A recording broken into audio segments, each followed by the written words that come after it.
You're unmuted. Thank you. I'm going to call this meeting to order, Benzie County Study Session. Today is July 23rd, 2024. It's 11:35. We're in the Frank Walder House Boardroom. Roll call. Cunningham. Here. Janat. Absolutely here. Markey is excused. Nye. Here. Roloff. Here. Sauer. Here. Worsakki. Here. Please stand for the Pledge of Allegiance. Pledge allegiance to the flag of the United States of America and to the republic for which it stands, one nation, under God, indivisible, with liberty and justice for all. Thank you, and please be seated. Here, best of. There are no changes to the agenda, like motion to approve. So moved. Support. Motion and support. Any discussion? All those in favor, say aye. Aye. Aye, opposed, so moved. Approval of the meeting minutes, July 9, 2024. The only thing I'd like to know is the Register of Deeds wanted to offer some clarification. At the last meeting, there seemed to be a little bit of confusion around what she was requesting for her and her staff. And she believes that maybe the minutes aren't exactly what she meant. And so I know she wanted to offer some clarification on her request. As far as what's noted in the minutes, if you guys believe that the minutes are accurate, then they would stand. Otherwise, I would offer all of the opportunity to clarify. Please do.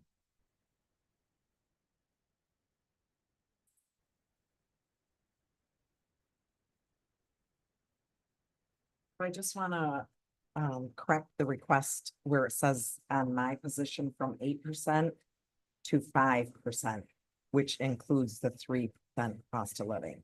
So my total that I was asking for was 5, not 8. Where is that in the? That says 8% right now. It's on page 2 of 2 towards the top. Kelly's section is first and then Paula's.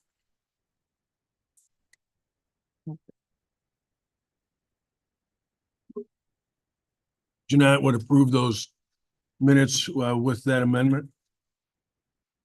Support? Motion and support. Is there further discussion? All those in favor, say aye. Aye. Aye, opposed, so moved. Brings us to our first public input. Does anybody like to share? Close public input, move on to item 7. We only got 2 more items left. Topics for continued discussion. Great. So welcome back, everybody. We weren't able to get through all of the folks at the last study session regarding the budget. And so here today, I have the sheriff's office here as well as Sophia and Corey for various budget requests. And then I, with you, will go through all of the rest of the budgets and answer questions that you may have. So I'm going to invite the sheriff's office up here. They are going to be going through the blue packet of spreadsheets in addition to their section of the pink. So they're 101, 301, 333, 334. Those are within the pink. But then the whole blue section as well is related to their operations. Yep. Blue with green. Blue with green. Let you decide what you're starting with. Thank you. General fund or other. And here's the 101s. Jail's on the top of my Yep. list. So fund 213 on the blue, we'll start with the jail.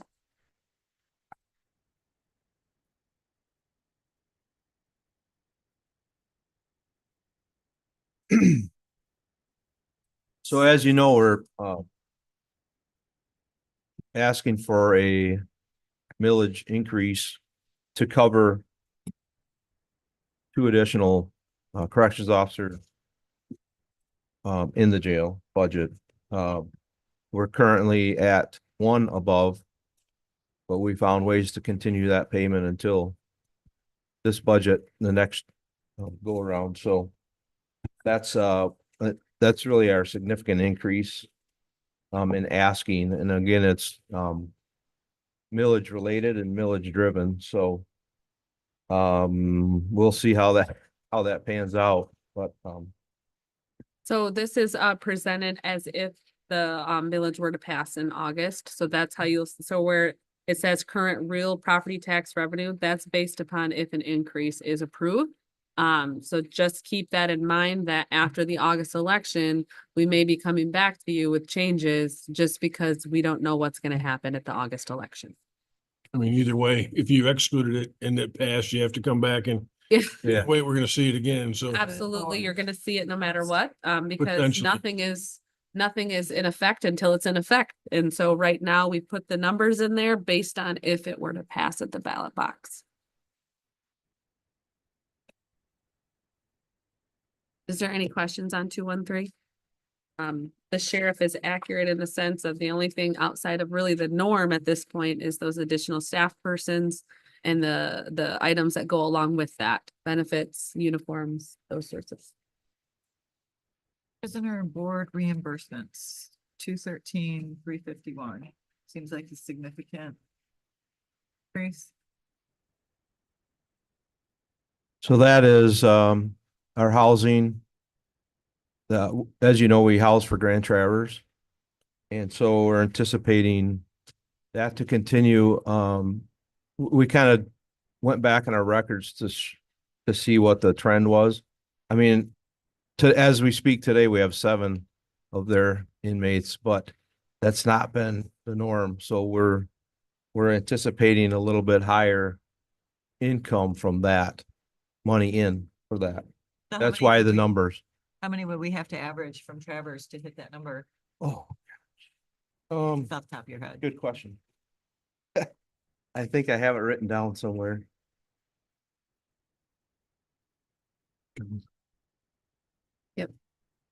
If you take $35 a You day, remember? Well, so. I was and- gonna say 12 to I 15, think but 12 to 15 is what you said during budgeting, and then based on the activity as well and what we budgeted last year, we see that we're going to blow that activity. And so not only the average of how many inmates are in place, but based on the activity we've had so far this year, we did a calculation, took the average, and that's where that 167 is coming from. and is that at $35 per, yes. or what is? And they pay for we don't pay their health Healthcare. care and all of those things. And transportation costs back and forth is, They transport, they do all of that, yeah. So, for what it's worth, in a roundtable that I sit in, the 26 other communities. And I reported that in my report this month. $35 seems to be about the norm. Yeah. I was always sure that we could do it better than that, but that's the number you bump up against, at least with the groups I was talking to. right, at local levels, that's correct. Someday down the road, if we ever got federally accredited, that could increase, but that's a path that's very slippery really, because there's a lot more mandates and a lot more qualifications that have to be met before we could ever do that, so. And they can pull the rug right from under you. Another county had to cut over $1 million from their jail because the Fed said, we're taking them. Good luck. I'm not sure, but I think it was just a few years ago that happened to us. No. Not for federal specifically. I don't. Well, I know Wexford County cut us out, but I thought we were taking federal prisoners at one time. No, we never did. We've never done federal, but we have done MDOC and we still do MDOC at current time. Okay, that's what. Different times, yeah. Okay. MDOC is the Michigan Department of Correction. Right. Any other questions on jail? If you recall back when the Central Wellness was up here, they're looking at different ways of funding the person Sarah that works for us up there. So there could be a less input from us to make that happen. They're looking at alternative funding. So we may not have to pay for that. And that's about 62,000, if I understand that right. Am I correct there? So that contract is correct. But basically what Central Wellness did, so as you recall, when Donna, that was here? Donna, sorry. When she was here, you saw that the Central Wellness request overall was about $2,000 less. The big difference in what the sheriff's referring to is that contract for that person to be in there. That used to be a separate contract, and that was because of funding reasons and, you know, what color the money was essentially. Well, because we've met a certain commitment, the color of the money is now the same. And so it's not a separate allocation, it's just one allocation to mental health versus two, and it is a little bit less money, yes. Does Yeah, that make so that's something to look sense, forward right? to, in the future. Yeah, it's a complicated. It's, It's. It is. it's so nuanced. complicated. Uh, That's the I best probably I shouldn't have got. brought it up, but I thought it was appropriate to Best I got. mention that that could be changing a little bit. But Donna did also start participating in Michigan class. Which they? the return is what, 5.3, Mhm. 5.4 on what you invested, so that, and the color of that money is general fund Correct. interest, so Yeah. that is a benefit as well. So, Anything else on that? All right. Katie, can I ask a much broader question? Yes, Because I don't think it's been discussed at all. When you look at our budget in its entirety, how much are we using general or fund balance to balance it? nothing for any funds except central dispatch. I had to budget the use of fund balance to balance that 261. No other fund at this point am I using fund balance to budget Okay, for so this upcoming fiscal. so this budget again reflects revenues equaling expenses. Yes, sir. Okay. maybe this isn't the time to mention it, but I've been trying to kind of tally, what's being requested in and above what you've presented, Mhm. as well as the things that have been added to the budget but weren't there last year. What Yep. comes to mind is EDC. That Correct. wasn't in there. Yep. These things, because I feel like we should have a list we usually get done with this process. Everybody's a little bit burned out. Yep. And so I'm just hoping that we can all be generating, or I'll share my list and make sure it's thorough with you, Katie. Yep. So when it comes time, we can sit down and really drill down on the things that were above and beyond and different from Yes. last year. Yeah, we're ahead of the game in the grand scheme of our calendar we lay out in the beginning of the year. So after we get through today, if everyone is still feeling up to the challenge, we can start talking about those things. Otherwise, we can bring that back, because you'll recall also the long email that I sent with the budget worksheets when I had sent them out to you on June 25th. There was a long list of highlights as well.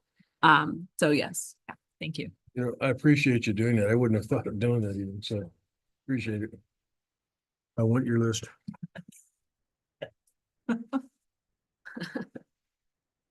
So I'm just going through line by line or page by page, and my next fund is Benzie Kids. You guys have that?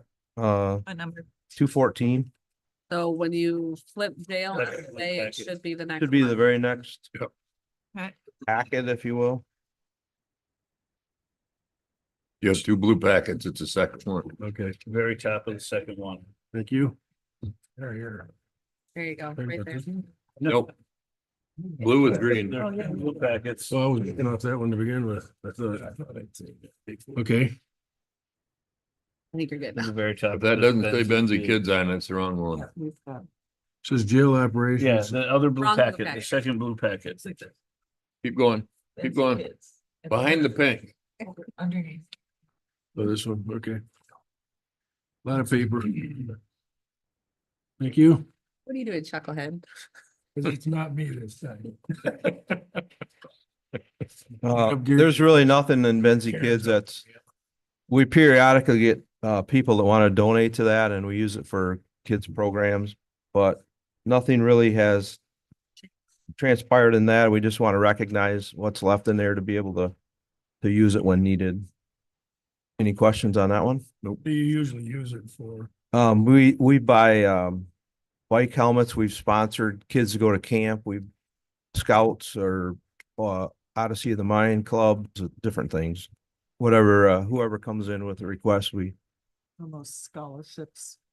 well, not necessarily scholarships in this case, but other things that involve children. in our community. So right below that is seasonal road patrol.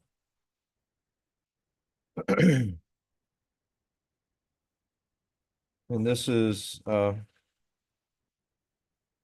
much no frills, no real changes. Money comes in and we do, seasonal, which is all of our contract stuff, summer things.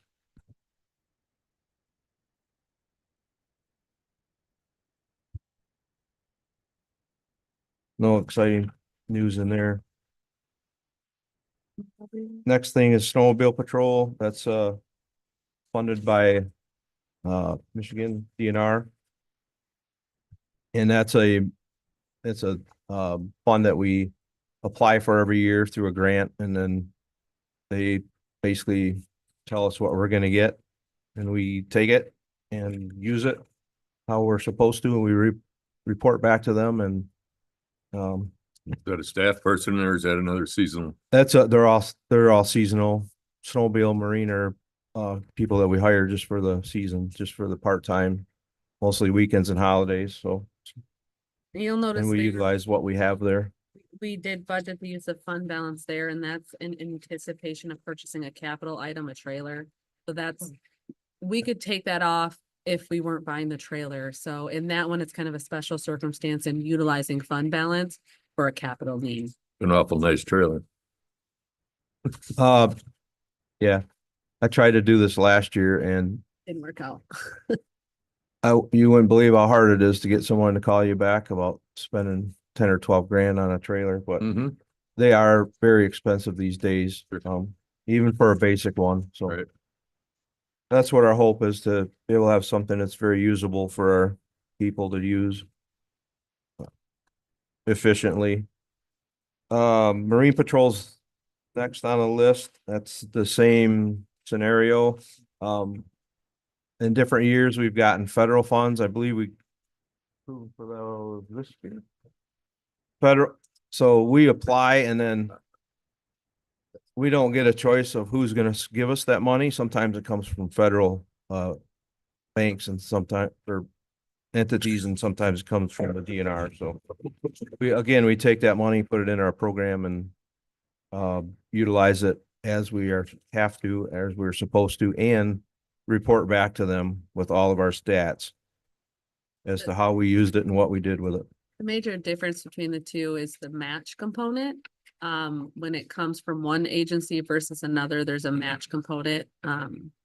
That's the biggest difference. I think when it's federal, there's no match. Federal's no match, And yep. then when it's state, there's a match component. So this year, there's no match component from the general fund.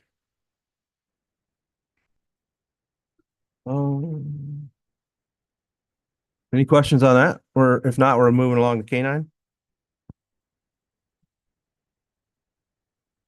As you know, we're stable in that regard right now, with our new K-9.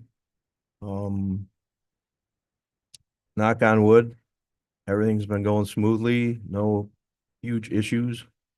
No crazy illness that's gonna make, deplete the fund with vet bills, but there's always that possibility, as we've learned in the past, so. But that program is going very well at this point. You have two service dogs? This one is just our K-9, the actual police dog. We do have two other, But you have a court dog. there's a court, yep. Right. There's a victims, Right. services court through the prosecutor's office dog, and then we have our school, comfort dog that Yep. Deputy Mall takes to school. That's a completely different. All those two are both different funds, not to Yep. do with this, so. Yep.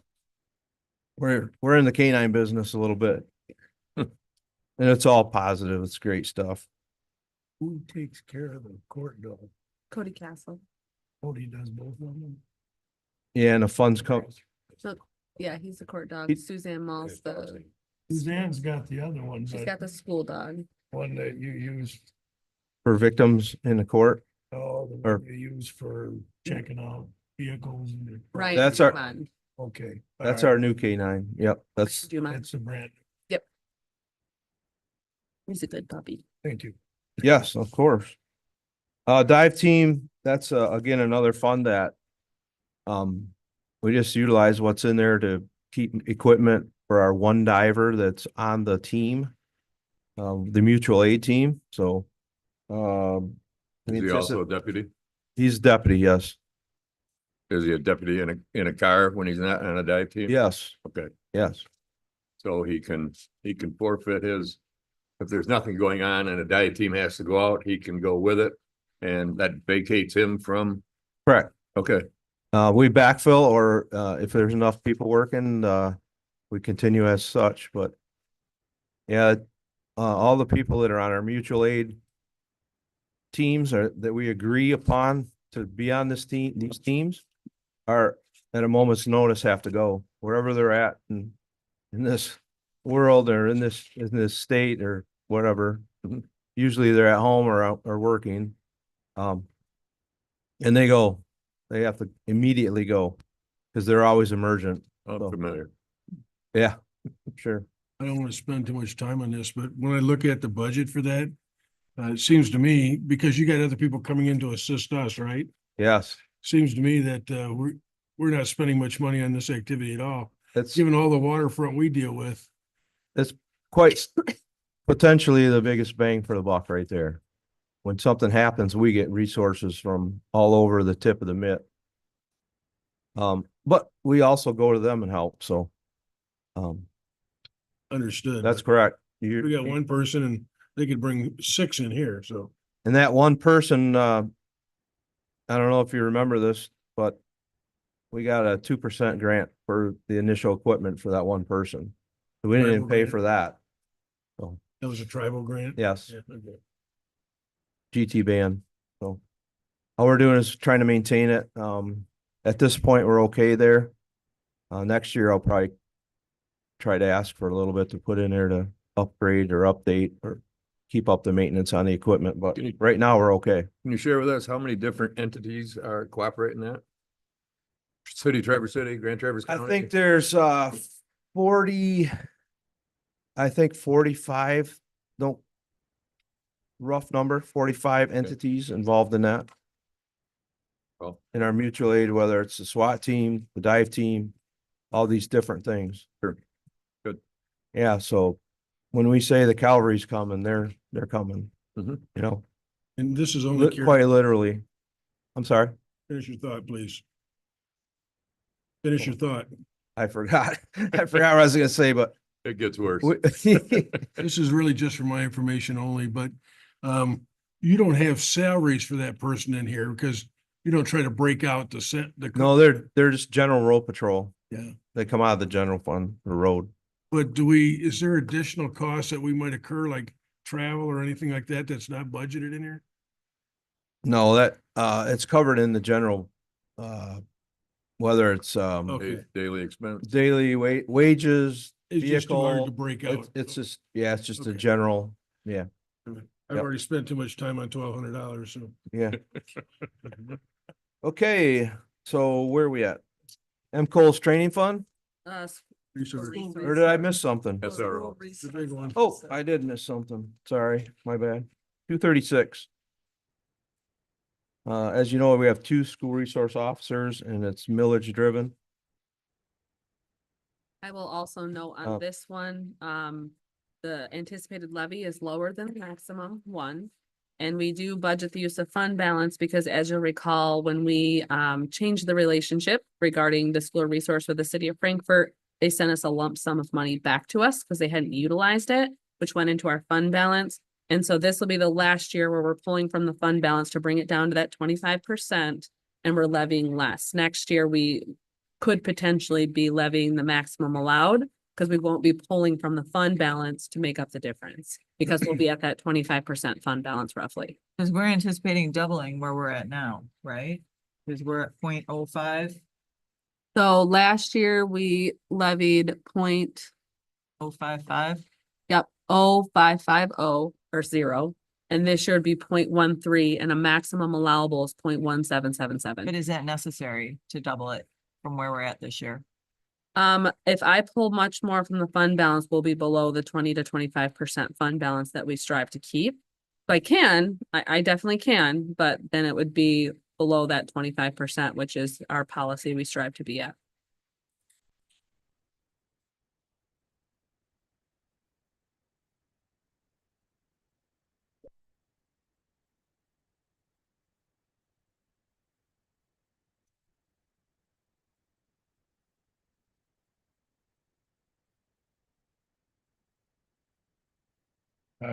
Levy in the max. No.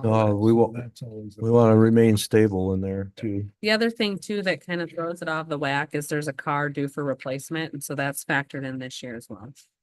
So, Is that expense this year then? Is that it? correct, yep. I think it's Suzanne's car. Be a capital, It's a- that'll be a capital improvement.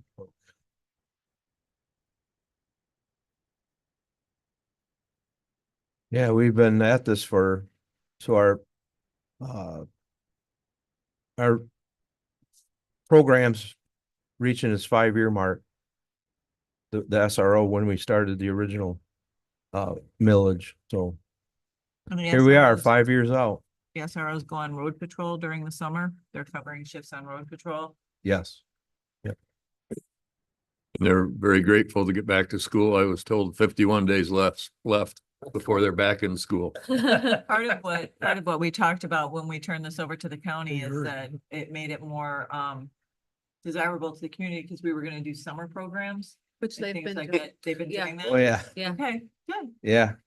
I'm a professional at putting the easy up pin up and Yep. getting things set up. Yeah, we've been all over the county doing programs. I will Awesome. Good say, stuff. we've lucked out on having two really good people to serve in those roles. We've really lucked out in that sense. You should have them come at the end of the summer and tell us about what they did. That's important. That the community Absolutely. knows that we fulfilled what we said we were gonna do when we made that change. Another one of those things where we need to get articles out there. We just don't celebrate these. I have to confess, I was a naysayer, the school resource officer initially. But I'm left with the impression that there are tangible benefits we're getting from it. And I won't ask for More all of than them you can here, but imagine. Mhm. I think it's important to know. And it's more than just relationship, I'm told. So, I mean, there are things that are actually not happening Yeah. that may have otherwise happened, and someday it'd be curious to get a full report on that. And I'd love to get that in the paper, so people understand how their money's being used. There's some things you can't talk about. Yeah, Well, we You can look talk at- about your family, but Well, go ahead. If you look at our, the sheriff's office Facebook page, I guess it is. Yeah. Under sheriff's usually kept up on that, putting all the things in that we do. I'm not huge, I don't look at that myself a lot because that's just who I am, but I know thousands of people are seeing that Okay. in our area, so I they're, think Matt McKinley's probably went viral by now, honestly. yeah, He's very. Deputy involved. McKinley, before he left school, he had a countdown started of when he gets to come back. So, and today is his birthday. I just wished him happy birthday earlier.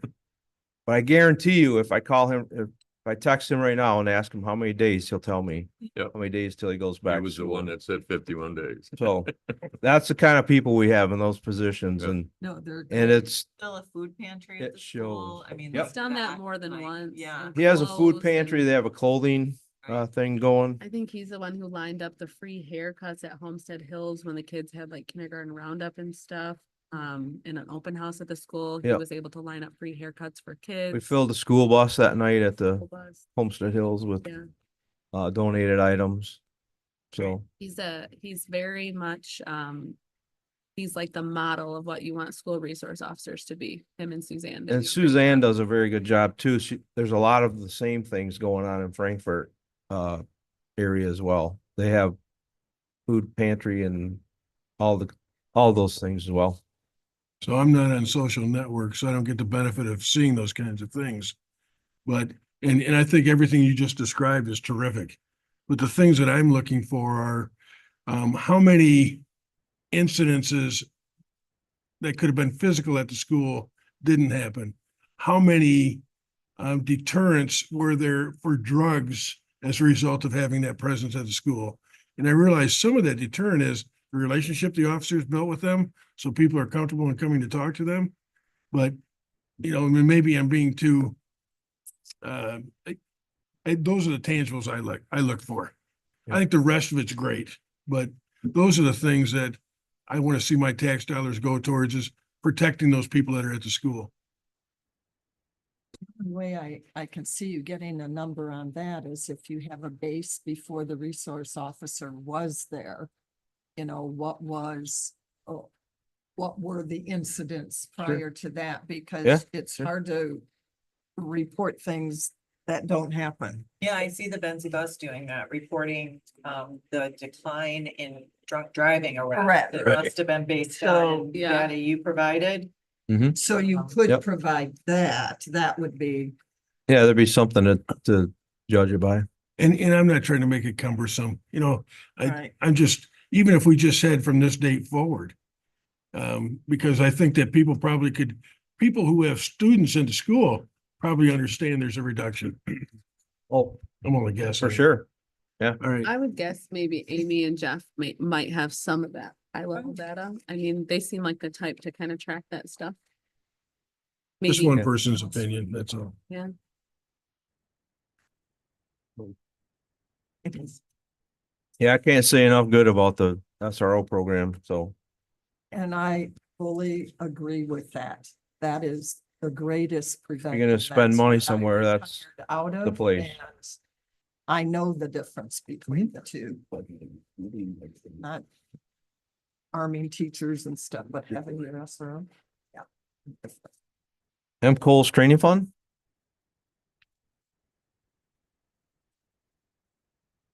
Starts at the bottom, but then it's all on the next page, This is, bottom. you want to speak to that at All all? the way down in here, second line up. Kind of went over it at the last meeting when we did the budget. Okay, it's State fund. training money from Is there any questions on that? We kind of went over that heavy when we did the budget. training amendment. funds. Which is also the justice, the 302 funds is a training fund as well. For the deputies. That's next, 257. And if there's no issue there or questions, TNT is the next. 265. Next on the list. The bottom of that page. Again, that's millage driven. And basically all the same entities that we deal with the dive team and the ERT are all part of the, including the state on this one, but are all part of the TNT team, if you will. No, you're fine. Getting a big bang there. Anything on that? So what else? I think that's it. This one's. Then on that stack, Into the pink general fund stack now. Katie, what does the line florist mean? That's being held. Flores. Flores is related to benefits, and they are the entity who assists us with certain elements when it comes to benefits regarding Cobra and some of that processing behind the scene. Is there anything that needs to be? So we're moving away from them, so no, yeah. Thank you. I don't have a pink. Oh. What was the number, Katie, when you get there? So in the pink stack, if you go to page. Starting on the 5th page is 101-301. As a reminder, the general fund print's a little weird. It's gonna start out with all the revenues, and then we'll have to finger back to the back the expenditures. So 301, yep, 333, 334 is going to be those. Is there anything on the revenue side we need to discuss? No, it's all essentially the same. Then I'd most recommend part. we go ahead, look at the expenses. So that's gonna be Next page. 8, 9, 10, 11, 12, 13. No, I'm I gave you just the section. I gave, starting on page 16, I gave you just the section you needed. Perfect. I like that. I'm already enough. Uh, There's no page numbers, I'm Oh, sorry, what? but page 16. Well, that, the other numbers. Oh, 101, 301, Sandwich between, oh wait, 296 and, so 301, 101, 301. 101, 301? There's That's Flores awesome. again. And those wages are all negotiated wages, correct? That's union. yeah, so those are based on the union, approvals. Yep. And then we usually adjust, such as gas, oil and grease, percentage increase. You know, just to, because that's usually what happens. Things go up, not down. So those items like that, we account for so that we're Do you factor, staying do with the times. you factor it in per vehicle on the road, or how do you do that? Where my question is coming from, For gas, oil and grease. And yeah, we do the mileage. We test, or we keep track of the mileage, so we know how much gas we're using. And then we know how much to budget for, because we know how much it is per gallon. Or we know what the current is, and we anticipate the following year being a percentage above that, so. did you adjust upward for the fact that you have 24-hour road patrol now? Yes, a little bit, we did, yes. Because you brought that in about mid-year. Yep. So if you were just looking at what have I done thus far? So we tried to do that, but we won't have a real accurate number, because even though they're working more hours while they're there, they're working less days, per if vehicle. that makes sense. So it actually may stay the same. Right. When the dust settles, we might actually recognize that the mileage is the same. Oh, really? Yeah, Because they've went to 12s, each deputy actually is on the schedule less days because the hours Yeah. are different. just works out. So then the mileage then is different per vehicle. So if we were to go backwards and work 8-hour shifts, they'd be working, for instance, like the undersheriff and I work 5 days, every day of the week, minus the 2, but so it could increase then, but as we're going up, it actually could flatten out or stay the same or even lessen. So we'll know more at the end of after we've done it for long enough to judge that. Yeah, I'm just making sure that it doesn't have such a big impact that No, we can anticipate some of it is what I'm trying to say. we'll be good. We'll be in good shape. Wages here is the increase, the extra employees. So What you the have extra employees were specific to the jail. This is your road deputies, side Yeah. of wages. So the jail one included the corrections deputies, which had additional staff persons. This This is road patrol here. This is your road patrol deputies, so this factors Right, in I'm their just looking wages from at here to 12-hour here. shifts. From 9 to 11 is $100,000, you know, my off. So, yeah, it's the wage increases, it's the 24-hour road Okay. patrol, which is a different, set of hours, Okay. it's, yep. That makes sense to me. Have you had the discussion about deputies taking vehicles home now that you have 24-hour road patrol?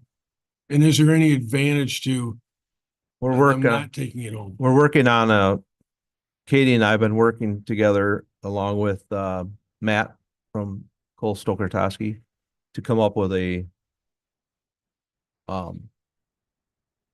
Policy. policy. Thank plan. you. Policy. I couldn't come up with that word. A policy that will address any issues that there might be, or try to come up with a plan. Are So you looking at it from expense control or liability? Both, all the way around, yeah. we have to look at everything. The big issue is, we have wonderful staff, but more and more staff is living outside of the county. Right. And so we have to, monitor that and keep a handle on that, because what is the tipping point of, we want to offer this take-home vehicle, but what's the amount of miles that's then speeding up the replacement of the vehicles, which Absolutely. could be an issue. And so we're trying to find that balance Mm. of what makes sense. I've heard that. There- from others there's- too. There's a ton of variables, and there are things that the average person doesn't think of when you say, why do they have to have the car with all their gear in it? Well, we've already discussed a couple things where regarding the mutual aid agreements. For instance, that's one huge thing.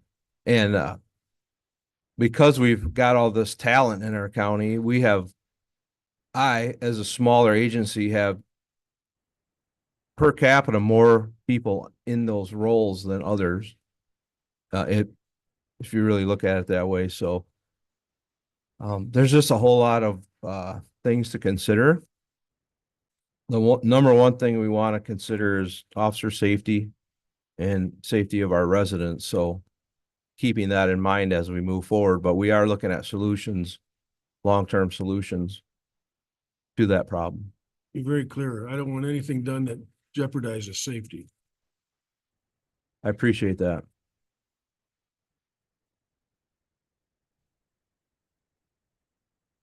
Anything else Anything else? on 301 or moving into the secondary road patrol 333? That's pretty flat as well.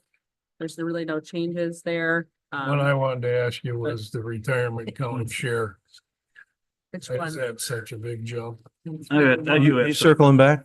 Commissioner? Yeah, before we left the last thing, just, and this might not be the spot to do this, because I don't want it to turn into a long drawn out thing today, but just while we're looking at the budget. Have you looked into body cams for the department? I have. Okay. So, I mean, maybe at a different meeting or whatever, I know they're super expensive, so like, Right now, we You know, have for- in-car cameras. right, And we looked into it. We actually got to try one out for a period of time. And there's definite value in the use of it, mhm. but it is an astronomical cost. So I mean, Associated with it? maybe not for this budget, but maybe we, look into getting them, because I know everybody else is getting rid of in-car cameras and just going to body cams. Yeah, and we've talked to all of our neighbors. Some have both, some have just the body, some have, like us, we have just the in-car, and it's one of those things where Yeah, I just wanted to make sure we're looking, yeah, we don't have to go through it. it's now. definitely on our radar Okay, if that, for budgeting. Yep. Yep, thanks. And to your point, there could even be a reduction in insurance potentially, so. yeah, MMRMA would give us a little bit back for the cost of the Equipment. equipment, but that's not the most expense. It's all of the retention and the redaction Oh. and the man or Storage. employee hours to do all that. The storage memory and things of that nature. I'm glad you brought. So to actually say, yeah, we'll go out and buy these body cams and put them on our officers, that's not a terribly huge expense. It's everything that comes after that. The FOIA redaction. And that's stuff that you have to continually do. that's not- Money. That's a ever moving, ever changing thing. Yeah, I just wanted to make sure it was on our radar. It is on the radar. Start Looking Yep. into it. Okay, thanks. So Okay. the change in Gary had a question. I think. retirement, yeah. So that's kind of a combination of a lot of things. One, our unfunded liability. We went down a percentage again, so the amount of money we have to pay in has changed. First tells us how much that is. As you know, it's increased based on the actuarial. So that's part of it. We've had retirements that factors into it. We're doing payouts now, so that factors into it. And as we hire new folks, they're coming onto the DC, so you have the county commitment into that plan also, which comes out of that line. So that's all MERS encompassing for the sheriff's office specifically. And so that's why there's such a drastic change, because when it comes to the pensions and the way our system is configured, there's a lump sum per division. So we have all these different divisions for our pension, and there's a lump sum per division, which is owed every single year. How it's put into our system is you take that lump sum and you divide it by the existing employees within that division, and that's how it's paid.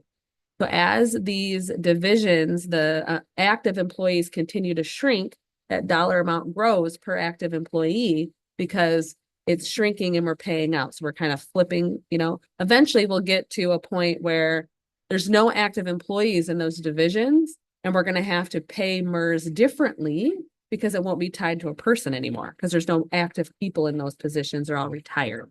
So that's why the weird fluctuation specifically with those is because as people retire, it messes with it a little bit.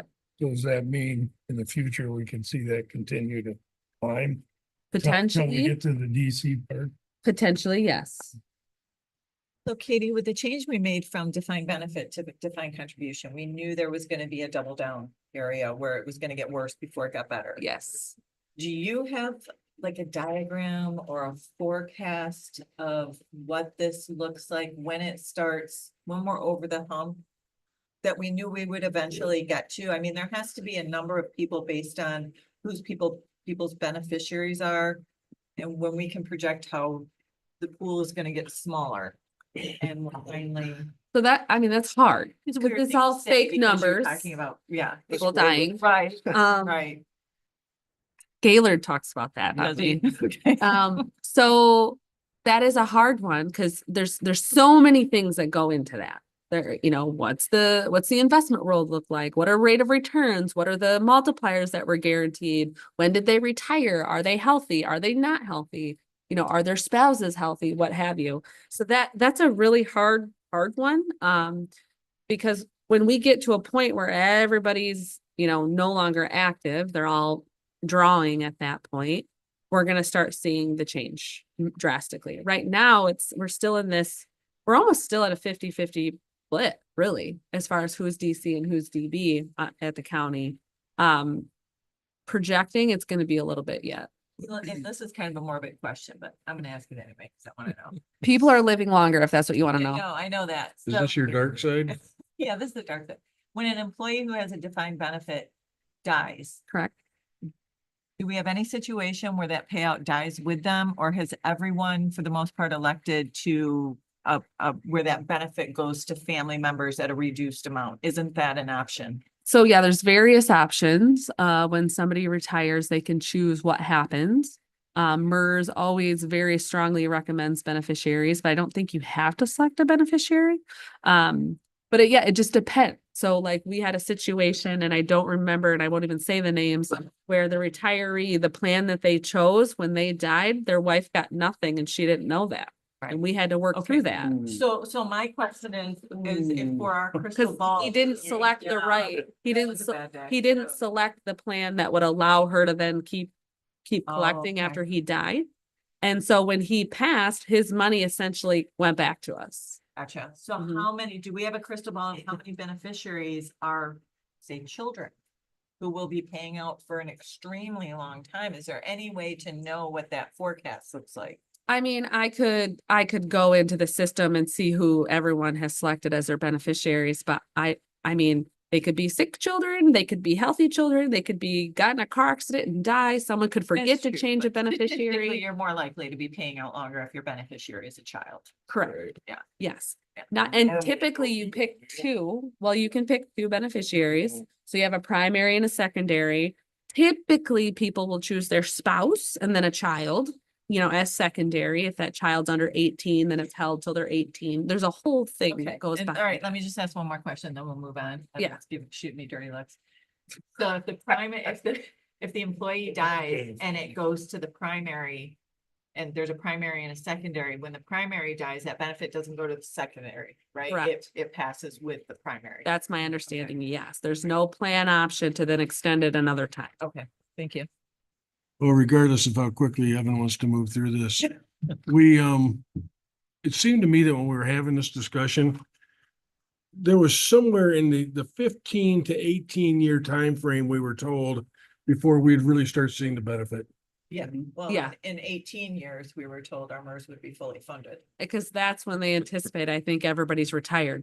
I get what you're So saying. then but there's that that's the drawdown. same timeframe that we were told by Tony Radidovich that Oh, Are- I see.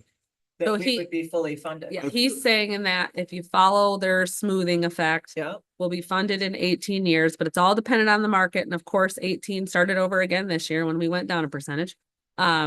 But you think about it too, and you look at our population in 18 years, you're gonna have probably everybody retired. And so now that changes the look of that plan because it's nothing but payout at that point. So that changes the look of the plan and how things come down and draw down, and you know, it depends on what people select when they do retire, and you know how, and if they pass and it goes to a spouse or yeah. There's so many unknowns and Variables. variables and what ifs when it comes to retirement. And then if MERS decides to change the actuarial tables, hang on. Right, and it's a business. It's very a business, yeah.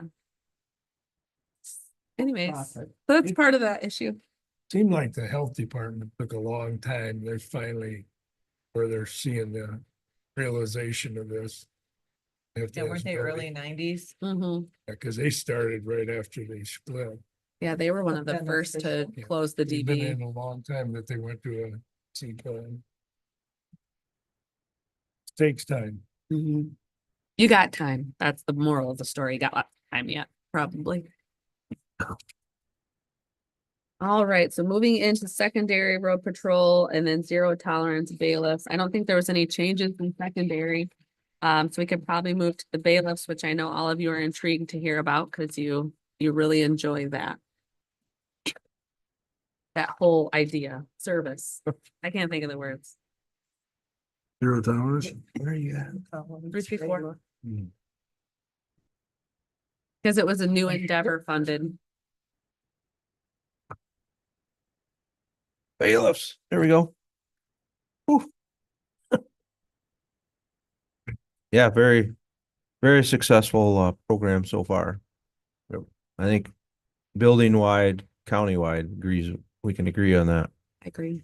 We got some outstanding individuals to fill those spots, and it's, if anything, if anybody knows anything about hiring part-time people, getting quality people, it's almost non-existent, so we lucked out. We are very blessed to have the three bailiffs in their capacities. They've been doing a great job.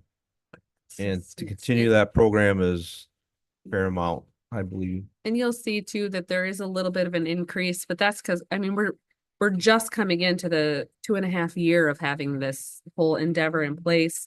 So we've grown, we've tweaked, we've identified what our needs are, including election night and things like that. So that accounts for the bit of an increase. We'll kind of know where we're at now. So I'm guessing the increase won't be much after that, for following fiscal years, unless say we go full time or, that sort of thing. But, this is going to be coming into the 2.5 year of having this program. So that's why you'll see the increases in the budgets, because we've been really taking this time to figure out what the need is for the campus and, that service. We've taken care of a lot of the equipment and things of that nature. So right now we're really good on that. I hear good things about the program. When I run into these gentlemen, I'm always impressed with their attitude. Maybe they're just glad to be out of the house. I'm not sure which. But this, When I walked in the door for the meeting this morning, I walked by them and stuck my head in there. And one of the gentlemen said, make sure, I said, I'm going in there later for budget. And he said, make sure you keep us keep this program going. That's the attitude they have. They're just, They want to get out of the it's a house. breath of fresh air. Let me tell you, sorry. They Sorry, need a I break cut from you their off. wives. no, I appreciate the antidote. But the wages, I mean, they are really jumping. And I know we've been at 2.5 years now. Shouldn't at some point that should start to level off? You want to address that? I mean, 2 years ago, we spent 34,000. This year to date, we spent 40, budgeting 67. Well, we had one for a 34 long time because we bullshit. couldn't find a second. Then we were able to get the second and now we have a third. And so the 67 is the accurate representation of having 3 for the year. Whereas over the last 2.5 years, we had 1 for a while, then we finally got a second on, and then finally we got the third on. And so it was a little almost phased approach, and that's why the wages were They have different. not received a pay increase since they started. So And that this is- too. This is more hours with 3 full people, or with 3 part-time people. Okay. Their wages have not changed since they began. Is that are they union? No, So this is really what this is probably represents more of what it looks like. Because now you're fully staffed there, correct? Mhm. correct. Okay. And do we see the benefit, do the employees see the benefit to having these folks here and in the building? And is there an example, if you can give me, that would say, good thing they were here? Tammy probably has some of the best examples with court specifically. Rebecca next. And Rebecca, I hear nothing but positive feedback. Staff loves their presence. They love the gentlemen in the positions to begin with because they're personable. They're always checking on everybody. You know, they do rounds, they check on the building. But Tammy would have some specific examples. Yeah, we get a lot of angry people sometimes in here. And as soon as someone comes in to the doors, the front doors, they're watching the cameras and one of them will come out and stand in that central area. And just, I think it helps tone down anybody that gets upset. And they're really good talking to Presence. people. They'll walk them on out to the cars. They can get them to calm down. And yes, it has been wonderful having them here. So they're dealing with that anger rather than your staff. Mhm. So, prior to me moving, I did a lot of keeping an eye on the cameras and doing all the things. And it was like me and Wally and, it's like, what are we anticipating will be the problem? What is the docket and what do we look like? And I'd linger around and I don't do that anymore. I don't have to. One, they have a uniform presence. I was just me, with, doing whatever little bit of authority I had. But two, just the other day, there was a problem that was anticipated. They dealt with it, angry person in the courtroom. They know ahead of time because of the intel that they get from the docket and the courts knowing what's going to happen and who to expect to walk through the door and our known issues. And I don't have to have posters in my office anymore and be calling Wally going, okay, where's this person moving around the building at all? They're 3 times what I could do to help. They're fantastic. And You- the judge feedback has been tremendous as well. Rebecca, do you think that if it's allowed you to do other duties, has it made you more efficient? That translates into either expense reduction or revenue enhancement? Yeah, I think you're getting a big bang for your buck for these gentlemen and the things you don't realize, like, whenever I walk through the building, we still, even though we have wayfinding signs, you have to give people directions. These folks now give directions. I see Hawk walking people out to their car, holding doors. They are giving a good presence, not only to the uniform, but just to the building in general. And it's not that same security that you would get walking into the courthouse at Grand Traverse where they're wanding you down and it feels different. These is welcoming, as opposed to just, Law that enforcement. kind of security. Not just court security, it's something else. So appreciate it. And they're great. And you're gonna be hard to replace them when they say they want to do something else. Of the changes we made, it's one of them that I am most proud of, keeping our staff safe. I know walking into Manistee, you walk through a metal detector and there's usually officers sitting there. And just to Rebecca's point, the vibe's different here, but now there's a presence. Yes. And especially with the glass in front of our employees and it's just, it's a safer vibe. Because they're uniformed Mhm. and because they're walking the halls and checking the perimeter and you can count on it, it's definitely, I think, changed the way the building is perceived when people walk in. Well, and I think it holds true to the Benzie culture of warm. We're a warmer environment by the service approach we've taken. They're offering that protection. They're offering that, stability of protection, but it's still a warm welcome to our building, which I think Benzie prides itself on as being a warm environment. And I think the way we're doing it lends to that. And I've spoken about people moving into our community, their expectations, the service level is going to continue to change. The challenge we have as commissioners is these are important additions that the public doesn't understand. Our cost of business just went up.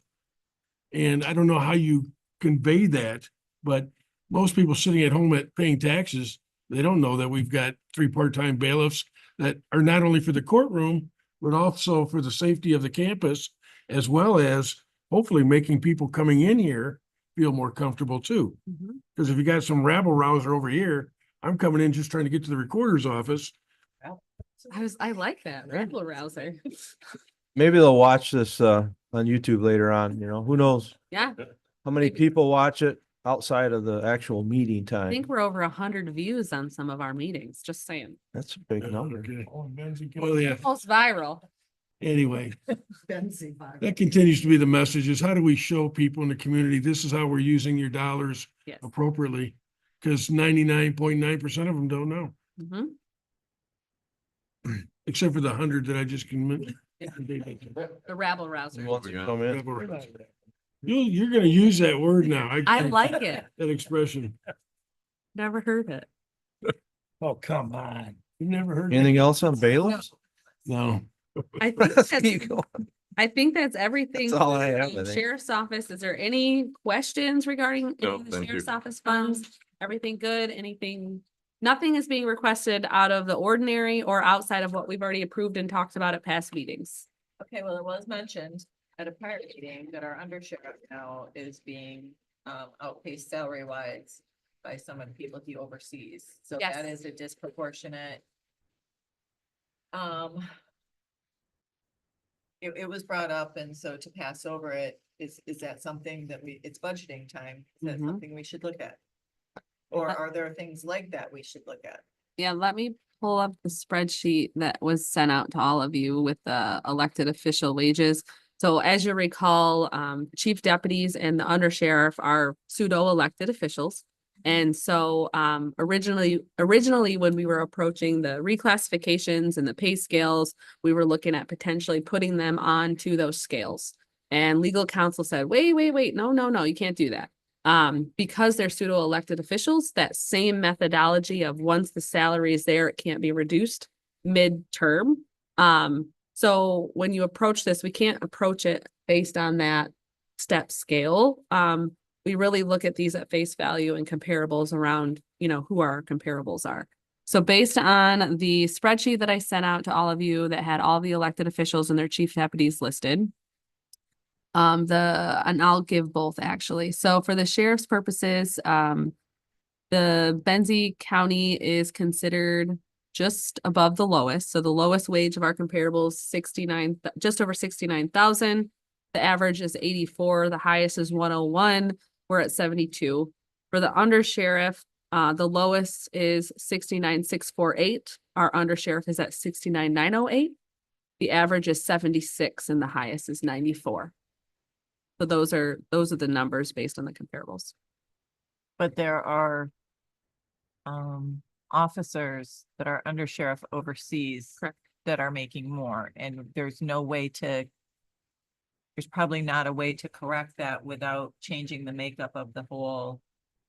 Yeah. You're not asking for that to be addressed, so I don't want to create something that maybe we shouldn't be getting into, but it was mentioned, and I feel like if it's gonna be talked about, this is the time to do it. So you tell me, should we move on or? There's people up there Yeah. that make more than I do Yeah. because I'm just barely above him, So, the undersheriff. So yeah. the day 10 years ago, when I took the undersheriff's position up there under Ted Schendel, I took a pay cut that day. Mhm.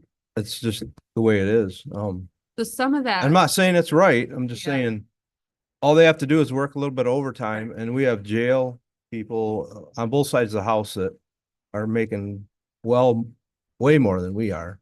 So So, yeah. I don't know so how you address it. you have the overtime issue, and you really can't completely factor that in. You can't completely control that. That's up to them to control that because they manage the schedule. And so when you factor in overtime, there's quite a few staff persons up there who are making more than the both of them. And then you have other things that are factored into the contracts like shift differentials and other allowances that they necessarily aren't being provided as well. So from a total compensation standpoint, I'd be hard pressed to say that none of them are not making more than them because of all the extras going on. But when you approach it, you have to look at it from a base salary position and then decide how you're going to compensate to kind of overshadow some of that overtime. But you have to have a realistic number of overtime. We expect everyone to work a minimum of 10 hours for the story's sakes. So then you look at that 10 hours of overtime on top of the base salary plus all the other perks, and then you find a number that suits the needs and the demands for these two positions. So, but I would say a lot of them are probably making more than them at the end of the day when you factor in all the things. Yeah, there's two different ways to look at it. You can look at it through comparables. Yep. To other agencies, which is fine. That's one way. But reality is we're looking at it internally. I mean, if you look at it internally, we've discussed that. Yeah. It's And the other agencies we're comparing with are probably in the same boat where they have officers making. Yeah. With overtime and complete benefits more than they are. Yeah. And I don't know if I don't think I don't we'll know how you address necessarily get away from that. I mean, I don't think anyone will across any municipality because of overtime is overtime and union contracts have certain perks that are negotiated. I and- guess to answer your So- question, Commissioner Nye, I didn't ask for that increase because I don't know what that looks like, and I don't think the county should be having on the hook for paying. It'd be an astronomical number to make that a real thing. For us to truly be above everyone else. I appreciate that, and I didn't want to ignore a comment that it seemed like needed to be addressed. So I'm the glad the conversation happened. median wage for those two positions would be a cumulative base salary increase of almost $20,000.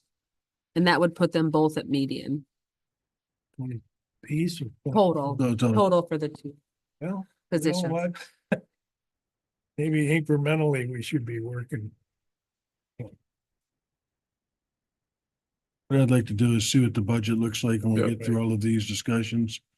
I can tell you that in the groups that I'm talking to that are similar in size, it's not uncommon to have elected officials and their deputies are not making, when I say deputies, I'm talking about even deputy clerks and stuff. Aren't, they're making less than what some of their staff is making. Mhm. I don't know how you correct that. But Right. You don't I mean, enjoy you it. can, but it's a moving target all the time.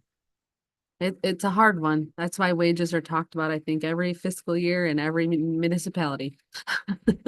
Mhm. So if we can get to today, maybe we can just go over some of the wages because I've shared those spreadsheets with you, or maybe on August 13th study session, we can just focus on wages for a little while too. If that's what the board would like, we can just kind of go through elected official, their chief deputies and department head wages. Can we Um, print those out? So we have a packet of them? Yep, I can get them all printed for you. Yes. And once you open that door, as we already have this year, there are gonna be lots of requests coming in. And they're gonna be legitimate requests, Oh, but yeah. we gotta factor that in.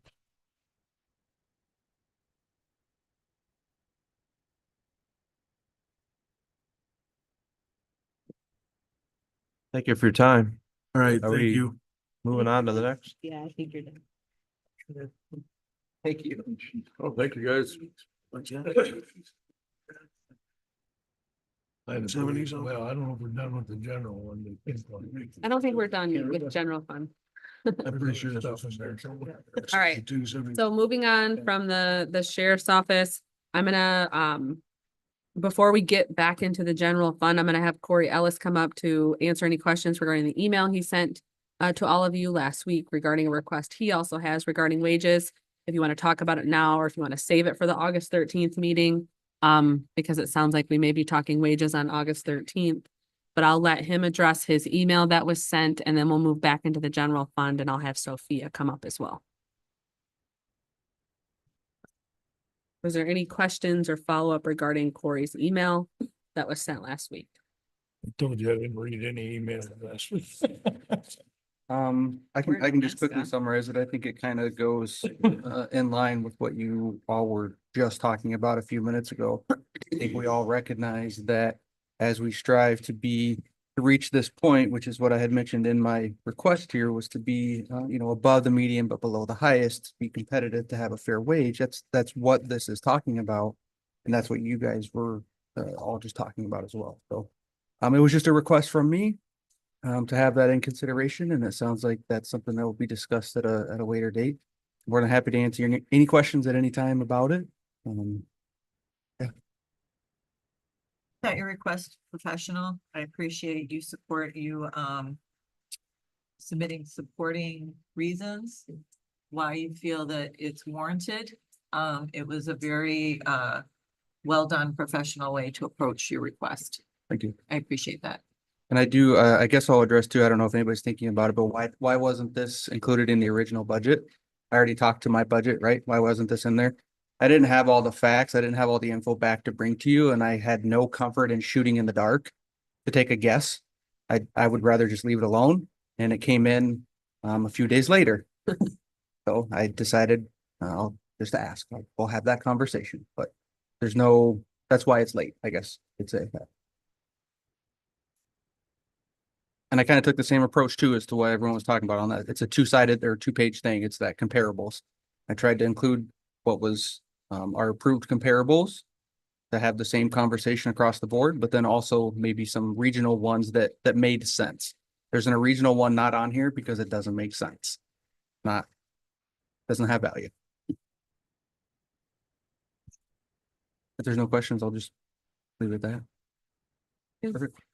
Thank you. But we're definitely gonna talk about these then at the next. Yeah, Just I'll hang out plan today. to, I'll plan to We bring just hang the out today. Yeah. wage discussion on the 13th. Let me just add my note. That'd be a violation. I'm a rule follower on it. You're a rule follower? Since when? When did he start following? All right, so we'll go ahead and just get into the general fund in general. The pink, obviously. I have Sophia here today to really talk about, and Rhonda, you brought up some of the changes in the general fund. So economic development's been added as a department into the general fund. Also IT, we're really beefing up IT. So when we entered into this relationship with Carhu, we talked about, you know, some of this dating before you buy it kind of thing, trying out before we buy it. And so over the last over 90 days, it's been like 6 months now. We've been working through this of the needs of Benzie County when it comes to IT specifically. And so Sophia's been serving in that capacity, and she's been the boots on the ground of IT needs here in Benzie County for the last 6 months. And, you know, shadowing Corey and Michael and shadowing other folks to really learn what is Benzie County, where are our strong suits, where are we lacking, that sort of thing. So what really has been identified is Benzie needs IT. And everybody can agree on that when it comes to a staff. You know, at the department head meetings, the staff is like, we need it, we need it. And I said, I know. So within the general fund budget in 101-228, which is technology, I have budgeted in a staff person to be here. So it can come out because that's obviously up to you. It's going to be a little further back in your package. 228. 228? Yeah. 101-228. So it's Department 228 Technology. 215 to 253. We gotta get further back. Yeah, keep going. Because then Oh, income on it. So we have this relationship with Carhu Cyber, and they're handling a lot of that back end, you know, network upgrades. We've had a lot of hiccups along the way that we're trying to work through, you know, all these things. Sophia has been here on the ground serving in that day-to-day capacity. Sophia's expertise is is a higher level. And what we have identified over this last 6 months is we need that higher level, but not necessarily every day. The daily needs of Benzie County is more level 1-ish to 2 IT. It's more that day-to-day IT needs of resetting passwords and printers and, you know, installations and things like that. Whereas Sophia's expertise level is a bit higher. What we pay Carhu and the service that we're getting from Sophia, Carhu's losing themselves on that. And I know that, I identify that. And the fact that they continue to do it, I don't know how that works for a business model, but I'm not a business person. So what I'm trying to say here is I'm requesting an additional person onto the roster for IT needs, and it's a lower level IT person. So IT 1-ish. A help desk. A yeah. help help desk. desk. We need So, a help like, desk. If So- your monitor's not working, they can come up here and Right. plug your cord and plug it back in, or you need an email password reset, you know? Many of you guys have had those, and everybody in here has had those, right? Those are That's simple good. help desk requests, right? My expertise is really networking, like setting up your new switches, setting up a firewall, making sure you're secure, making sure, you know, all of your routes are in place, you're speaking to the right companies and the right connections, right? You can talk to Saginaw and Frankfurt and the network wise, but, you know, I I don't really have the capacity to do all of the level 1 and level 2 and level 3 support. Because there is such a large need for that level 1 support. But I'm not saying that I'm going away, right? We're gonna be here servicing. I'm still planning on being here 2 days out of a week, maybe even 3 during the transition period. I would train that person, make sure they're up to speed, learn all of the internal systems for dispatch, for sheriffs, for the county. It would just be another person that would be here every single day, whereas that I can't really commit to that anymore.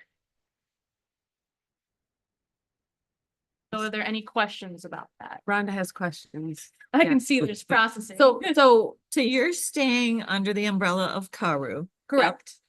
And then you're proposing and you would be here to mentor them Correct. 2 days-ish a week. But this salary is paying for a help desk IT Here all the time. person Every- full-time. Correct. So we'd still have Carhu in their services. They're still managing network security and firewall upgrades and server upgrades and, you know, that bigger picture stuff that we absolutely need. And we've identified as we've tried to do some of these configurations that Benzie County's network needs a lot of help. There's a lot of reconfiguration to happen. Our network is very convoluted in a sense that everybody's learning as we go. And so we need that higher level, but we also need this help desk person as well. So you talked about adding it to the roster. Is this something because it's new, we should try and contract with for That's a what we year? did.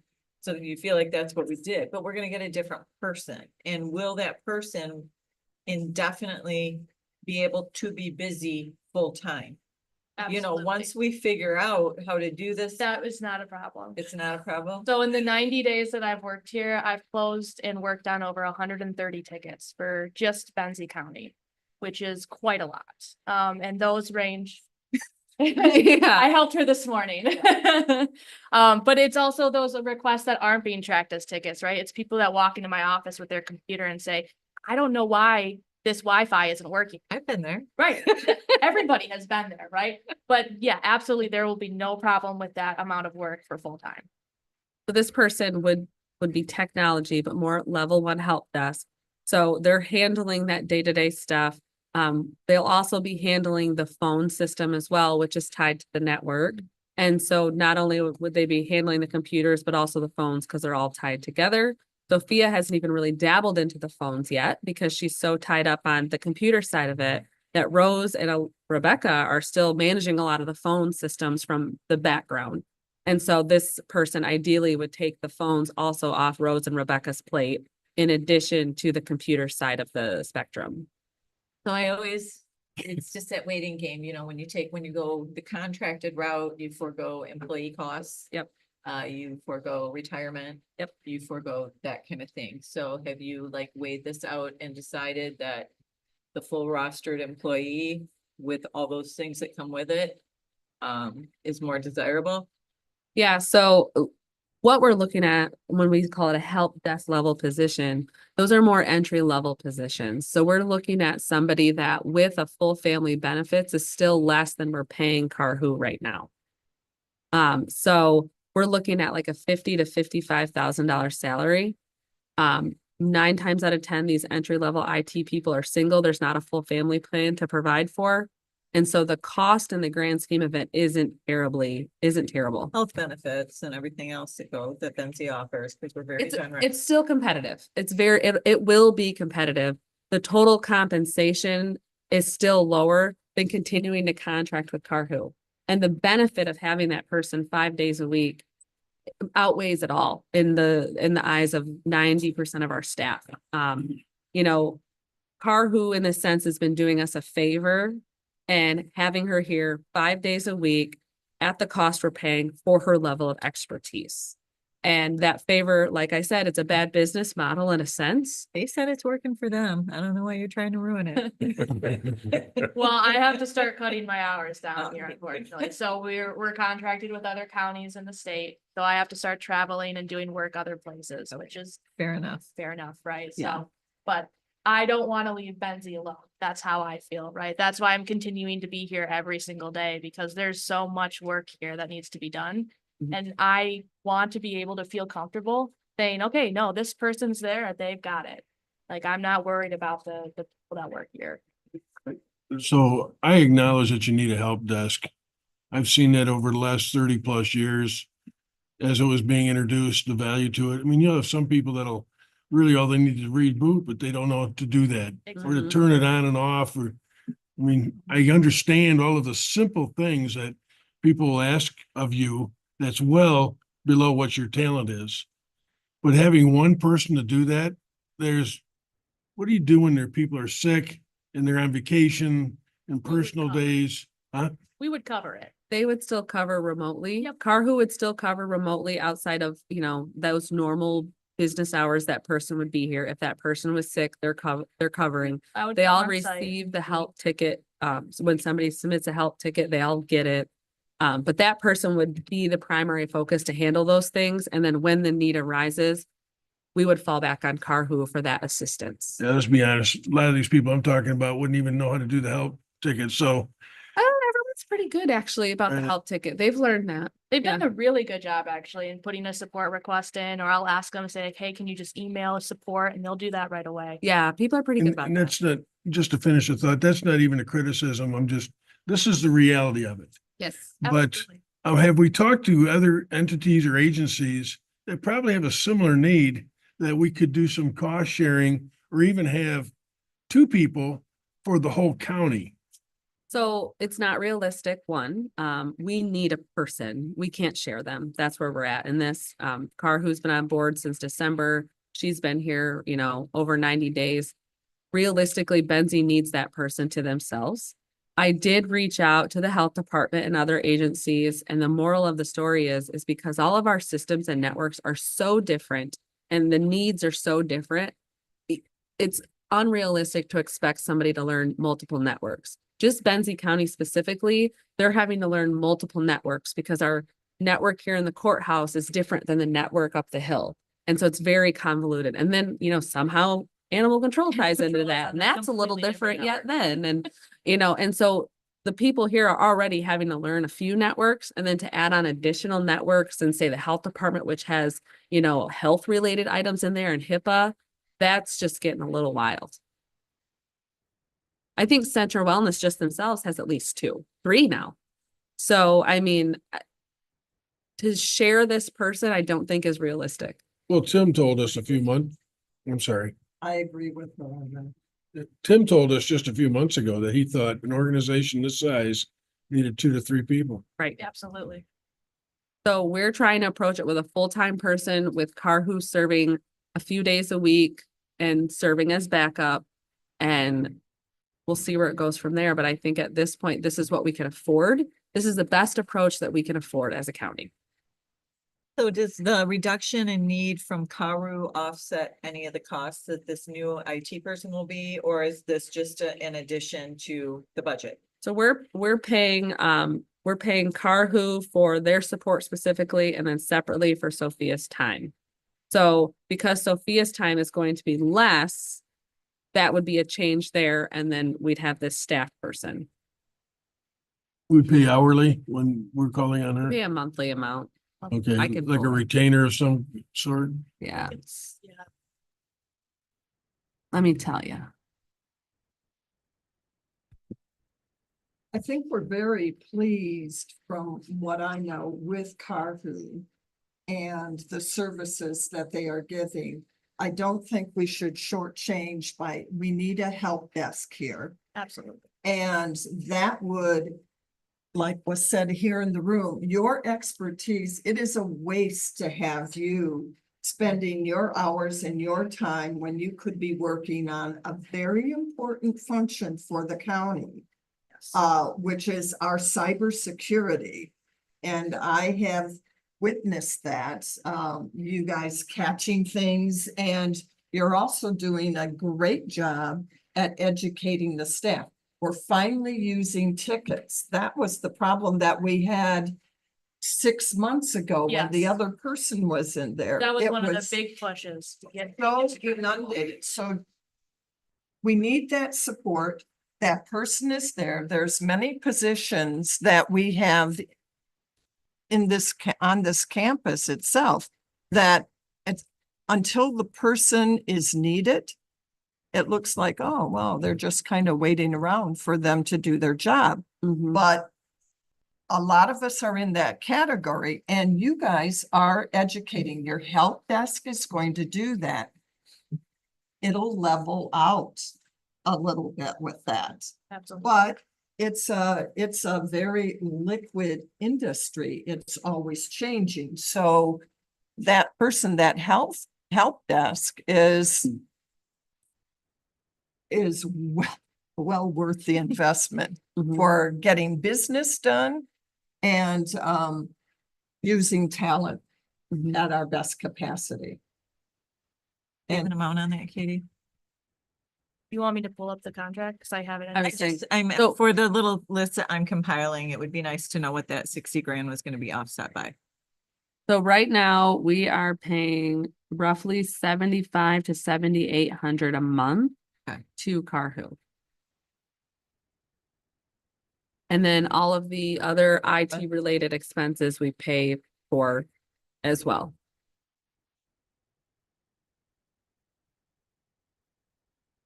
Corey looks like he's got something he wants to weigh in on. he's ready. And so you'll notice under computer support, it does go up, but that is in addition to Carhu.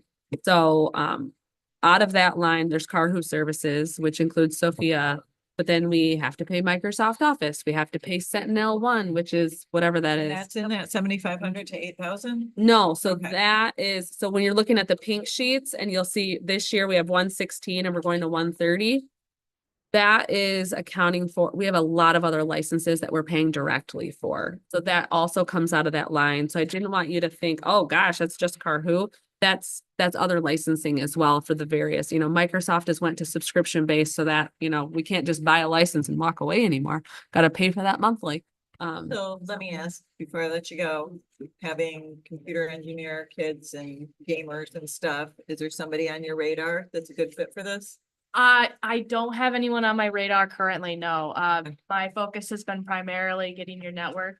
So I really haven't had any thoughts to looking to outsource. You haven't figure out- recruited for it but- yet? No, I didn't find a replacement yet, but I would absolutely help you in that vendor, but. Yeah, so I've spoke with Kurt and, I told Kurt what Sophia and I would be proposing here today. And Kurt is committed to keep Sophia here as much as possible to get us through this transition so that we're never left hanging. Yeah. And she lives here, so she's closest to Yeah, us. I So she really is don't. partial to us. Yeah, but I will have to cut down. I will be going over to Wexford once a week and then trying to work on Carhu stuff once a week as well. So my days will start going down to 3 a week next week.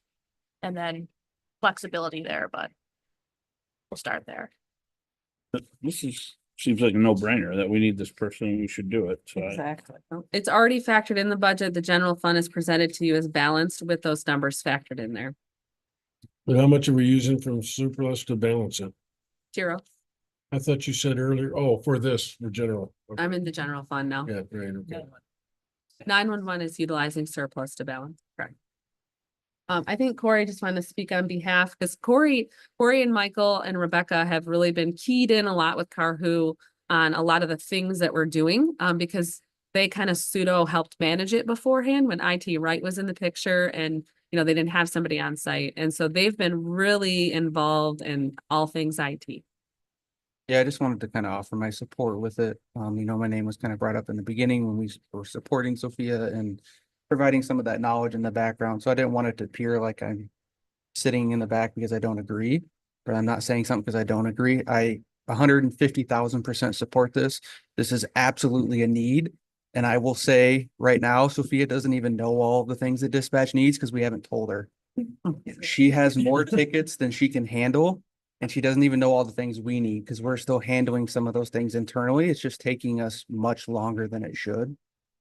So there is absolutely a need for it. The other thing I was going to mention too, and just comment on, was the contract versus a rostered employee. We kind of had discussed that before.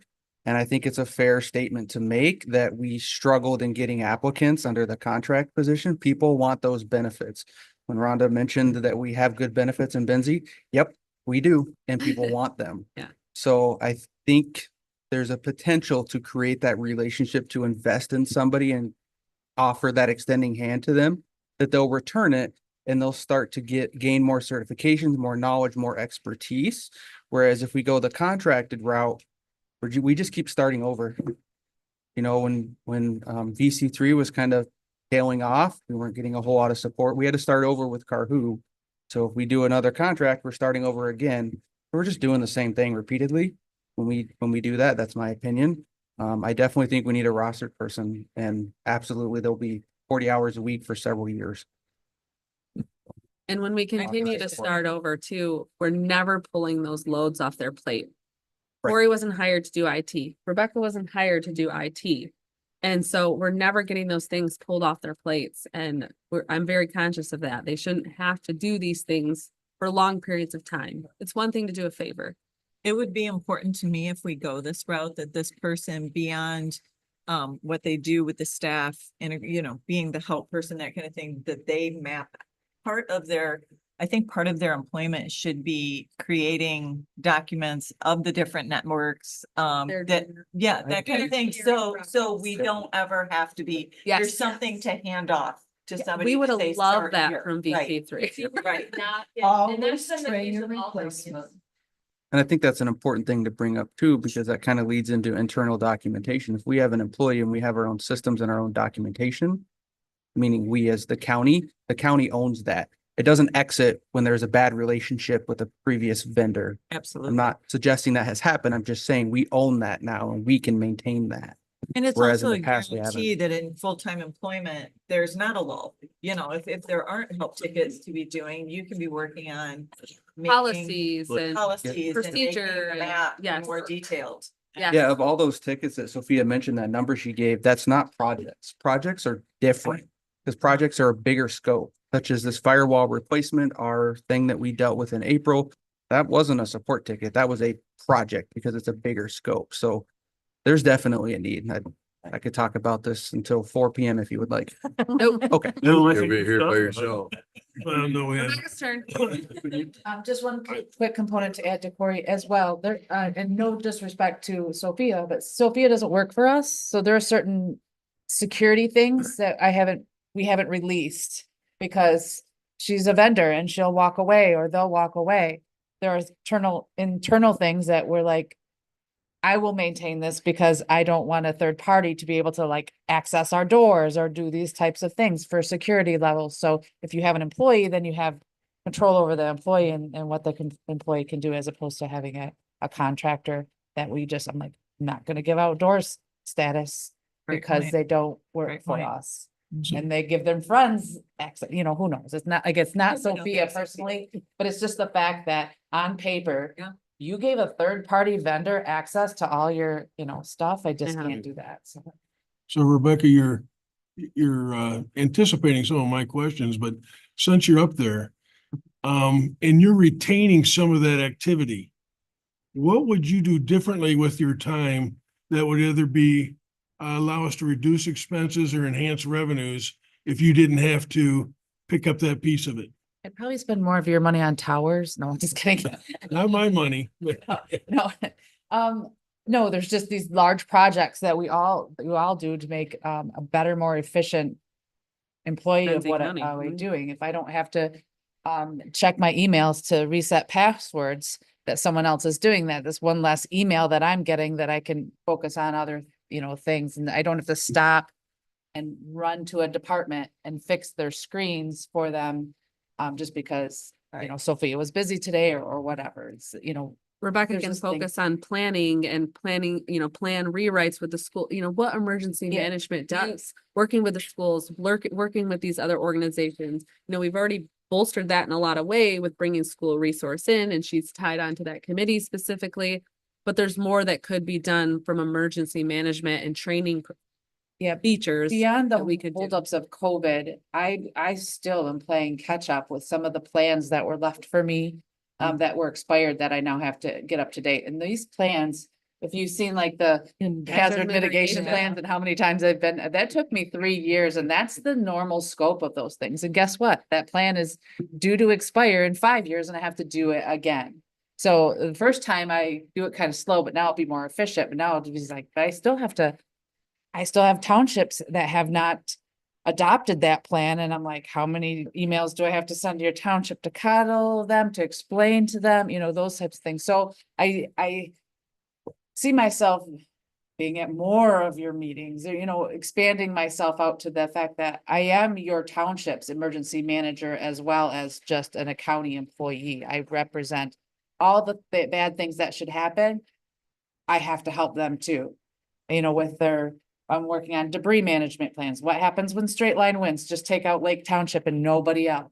I'm working for Lake Township, Spencer County, not that type of thing. So if we have all those things in place, so I am constantly planning, and I have a feeling Katie's gonna make me do solid waste planning or something.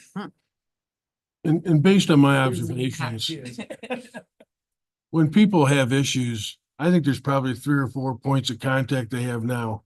Katie, I suspect they call you, they call each of you, they probably call Jackie. So it's not like it's just one point of contact. And as Evan has said a moment ago, I think the decision's already made. For me, it's always about how do I document and justify my decision? And that's why I always ask the question, revenue enhancement, expense control, somewhere there has to be something tangible that I can say, this is what legitimizes the add to staff. Because that's what's happening, adding the staff. Just the firewall replacement itself, took Michael and Corey off of Michael's he's a dispatch supervisor, but until they're all up to par, he's answering 911 calls and training officers, and he had to stop so that we could do IT stuff to get us back to where we were just able to answer the phones. And some of that process is long, you didn't see that, but dispatch didn't have phones for over 7 days. They still function somehow. And so there's just being efficient with people and then putting that person back into his normal role to do a better job at that. I want to clarify that was admin lines, not normal 911 calls. No, nobody ever saw an outage. It was Right. always That taken was care of. But behind the administrative scenes, lines. There was some juggling of some cell phones and things to make it work. And again, without Corey and Sophia and Michael's efficiency and planning, that, they know how to run to their department. Corey and Michael know how to run to their department. They need to run their department, not do IT for the jail or all those other things. Yeah, no, I get that. So Just I- spending more time managing. Yeah. Should cause some efficiencies. So I I've do already think, said my. I do think we've beat the dead horse. I will say that I failed. I was gonna write a letter and have every department head sign on to it in support of this, and I totally failed at writing that letter. But I will say that every single department head and elected official will sign a letter if I do write a letter in support of this, if you want it for the file. I know that for sure. Paula, you had a question or a comment? I'm not. So. He had me up and running this morning. Our records have to be done online the next morning. Everything, if she would have done there today, I would have relied on her.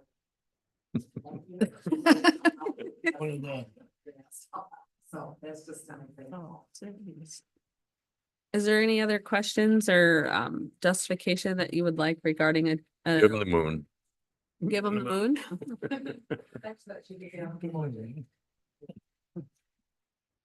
So great. So going through the general fund some more, I'll just give a high level. We've balanced the budget without the use of fund balance on the books. Anything that you see the use of fund balance for the activity this year, as you recall, that's related specifically to that ARPA transaction that we had when we closed the audit. So it looks like we budgeted the use of a ton of fund balance. That's because at the close of the audit, all that money on paper went to fund balance. But to utilize ARPA dollars that are committed, we had to budget the use of fund balance to utilize those dollars. So in reality, we haven't used fund balance. Those are ARPA dollars that are getting moved accordingly. So to balance this budget, there's no use of fund balance. Specifically, we did factor in a potential IT person. We also have the new Department for Economic Development, which Dan Barczewski was at the last study session. And we kind of got in the weeds on the need from an economic development standpoint specifically. The various elected officials have went through their different departments within the general fund. Requests for increases have been made within the general fund. I guess I would open it up to questions regarding the general fund. You all have had this document now about a month. And so what questions do you have regarding the general fund outside of it's balanced without the use of fund balance? I've balanced it with certain requests in there. Is there changes you want to see? Is there questions on certain things you want to see? One of the high levels you'll see towards the end in 966 is contingency. I'm budgeting roughly 260,000 going into contingency. We break for the bathroom and then talk. We drank this whole thing. Okay, Is that Kool-Aid? Too bad. that's fine with Hang me. in there. No, I have to go to the bathroom too. Are we taking a break? Or just a short one, 'cause Okay. we're not gonna be here much.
Back in session. We're back in session. Got it. Unmuted. All right, so back to the general fund.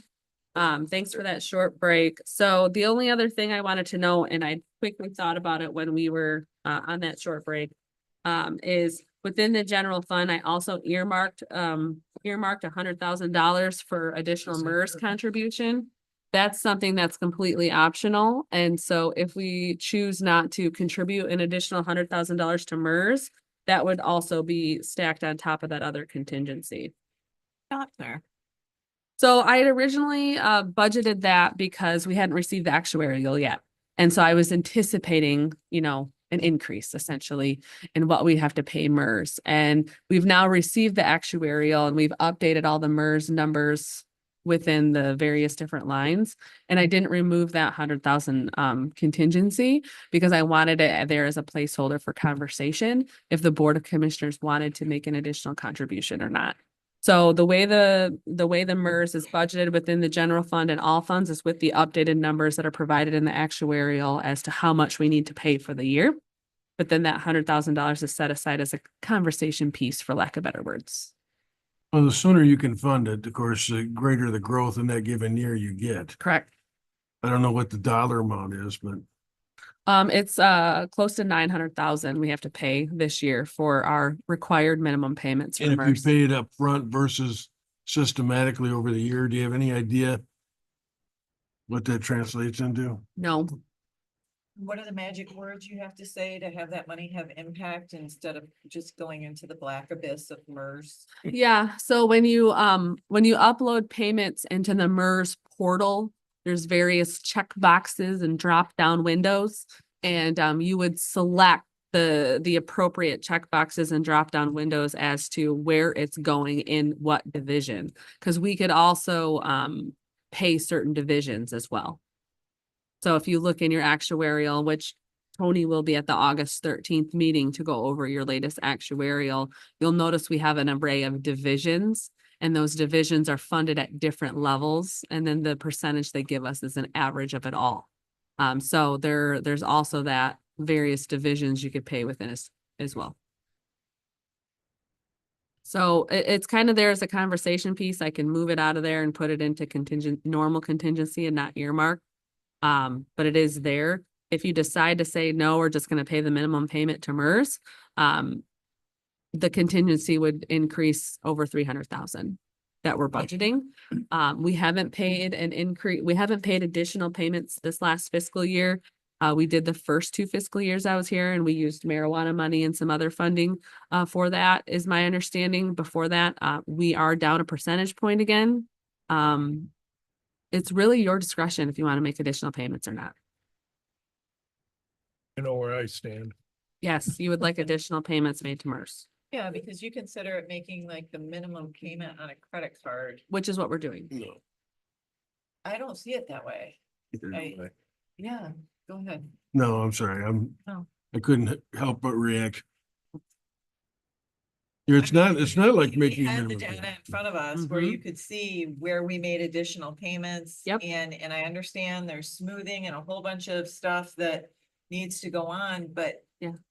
The Mr. Radid, that's who was here, right? Tony? was Tony, here? yep, Yeah, could not point and say the impact of those dollars is clear right here. right. This is where it impacted, this is where the benefit came from. Yep. And then to find out only after a MERS conference that, yes, those dollars, those extra payments that you make, unless you specify where they go, they're used for other things. Mhm. That's frustrating. Mhm. I guess I just don't have a lot of faith in the system, especially after they said in 18 years. I'm not making that number up. That's what they said to us. Yep. In 18 years, you will be 100% funded. Yep. So that's where I'm at on it. Go ahead. No, it's a moving target. I'm not Yes. inclined. Those monies can be used to deliver services, take care of employees today. Yep. And that's the way I've got to look at it because it's a shot in the dark what it contributes to going down the road. Yep. That would financially would not make sense to me. From a business perspective, it doesn't make sense to me that So based on the latest actuarial, And of course, I have to use a magic ruler to look at this graph. But based on this, it would appear that we're roughly looking at 100% funded sometime between 2040 and 2041. Yeah. So 16 years. We'll all be gone, so nobody really give a crap. Hey, Yeah. hey, I'm doing the math. Or it'll be fully funded in 12 years. I mean, Yeah, I mean, you never know. I mean, it depends on what's happening in the economy and exactly. And you have to realize too, these actuarials and the smoothing ratios and all of that, those are based on 2-year-old data. So while we're in 24, this is based on the year of 23 using data back in 2022. So it's so far, so think about what was our economy still at the beginning of 2022 and end of 2021, COVID. And so we're not going to see, COVID's not going to be out of the conversation when it comes to your MERS actuarial for another 2 years, probably. Because of the delay in the reporting and the oldness or the aging of the numbers that are being used.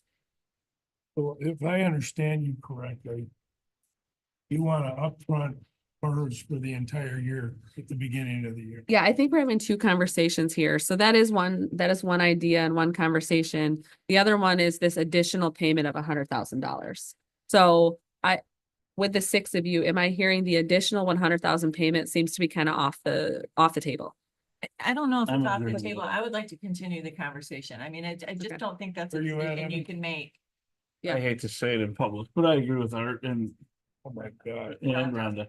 Yeah. But I can agree with you. So the other piece of this equation is the upfront payment. So pay that annual amount upfront now. This is an idea that was talked about at, one of my conferences with other county administrators. A lot of the bigger counties do this specifically because they have the cash flow to do it. I've spoke with Kelly, she's gonna hate me for that. I've spoke with Kelly. She also believes we have the cash flow to make that happen.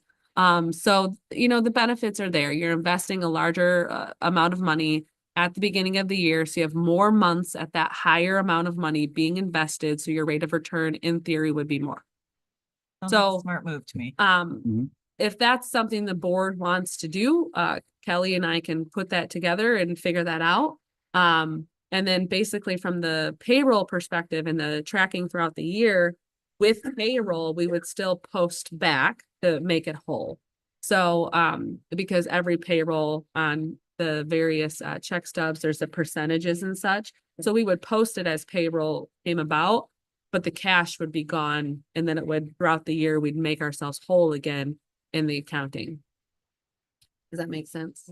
there's advantages and disadvantages. If you fund up front and the market goes south, you've You actually lose. lost Correct. because you didn't stagger in your investment. Yep. But what's the likelihood? It's a best guess. Mhm. But I think that if you have the cash flow to do it, funding up front's the right thing to do. And if you have a bad experience with it, next year you'll question it. You have to go long-term. Yep. With respect to funding that additional 100,000, Gary, if we were at 56% and we were being criticized for where we're at, I'd agree with you 100%. We got to get that up to 60% or greater. But, in the world I come out of, we never over comply. And because that number could change so easily, as long as we're 60% or higher, I'm okay with just funding it as budgeted. Mhm. I keep looking at the road commission, what they've done. Granted, they put a lot of money in. Extreme lot of money, and there's probably things that didn't get done because of. They have a different funding ability than we have. They went from the low 40s and they're above us now, 70, 80. And there's a point that you can overdo it. And I keep looking at the marijuana money. That was money that we did not expect, did not anticipate. Now we've spent it in other areas that I can't say I'm in agreement with. But I still think a portion of that should be used to help try and offset, because this liability is ours. we have to accept that liability whether now or in the future, or it's a future board that pays it? You think just maybe, maybe not, I don't know, because I've watched MERS change their actuarials every other day. That doesn't help us either. But if our projection, what'd you say, 2032? 2040 to 2041, yeah. I mean, lots gonna change between now and then, and maybe we'll have some excellent investments that really bring out the return, but our biggest problem is we have so many people retired drawing. They're actually drawing more than we're putting in, so we're losing ground that way too. This one's tough for me. Well, that forecast anticipates how many people are gonna be drawing, right? Mhm. So that's already factored in. And what I have to look at, or I think I should be looking at, is the monies that are available today to create a lifestyle for people in our community, services, et cetera. Are they better served to do that today versus postponing those services because we want to continue to fund a retirement plan that may not even have to be funded at that level?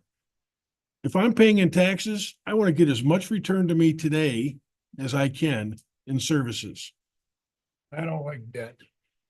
And I look at the national debt and you don't ever see a reduction in that. And the only way you can reduce that is through paying your bills or reducing what you're trying to spend. So I don't want to get political about this, Gary, but Yeah, let's that not worry national about debt, that. half of it we owe to ourselves. So we got to be careful, even in those kind of things skew everything for us in the way we're thinking right now. But you've seen people, especially in the banking industry, borrow more than they can ever pay back. We are not in that I situation. know we're not, but we're, Not even close, Gary. we've got a pretty good chunk of change that we're down. Well, how much now? 7 million in the hole? If Tony came here and said, you know, if on that meeting, and I don't know what kind of timeline we're looking at, but if you could tell me definitively, or most likely, not even just guaranteed, that $100,000 was gonna get us up to 69%. I might be more on board. It's just this roll of the dice that 3 years from now, we're not gonna know if that impact occurred. And if it doesn't, it's just a loss of money that can be used elsewhere, and we're still in good standing. I mean, at the end of the day, we're in good standing. I look at it also, when you invest. So whether they're buying stock or whatever they do, whatever price you paid at that time, it might not be worth as much down the road, but later on, you still have that amount of stock. Guess is what I don't know if I'm clearing this up at all. So you buy 100 shares and you pay $30 a share, and that. Oh, what I'm trying to say is down the road, you still have 100 shares. And maybe in the future it's worth more, but we would recapture some of that. I don't know exactly all their investments. They confuse the hell out of me with how they invest.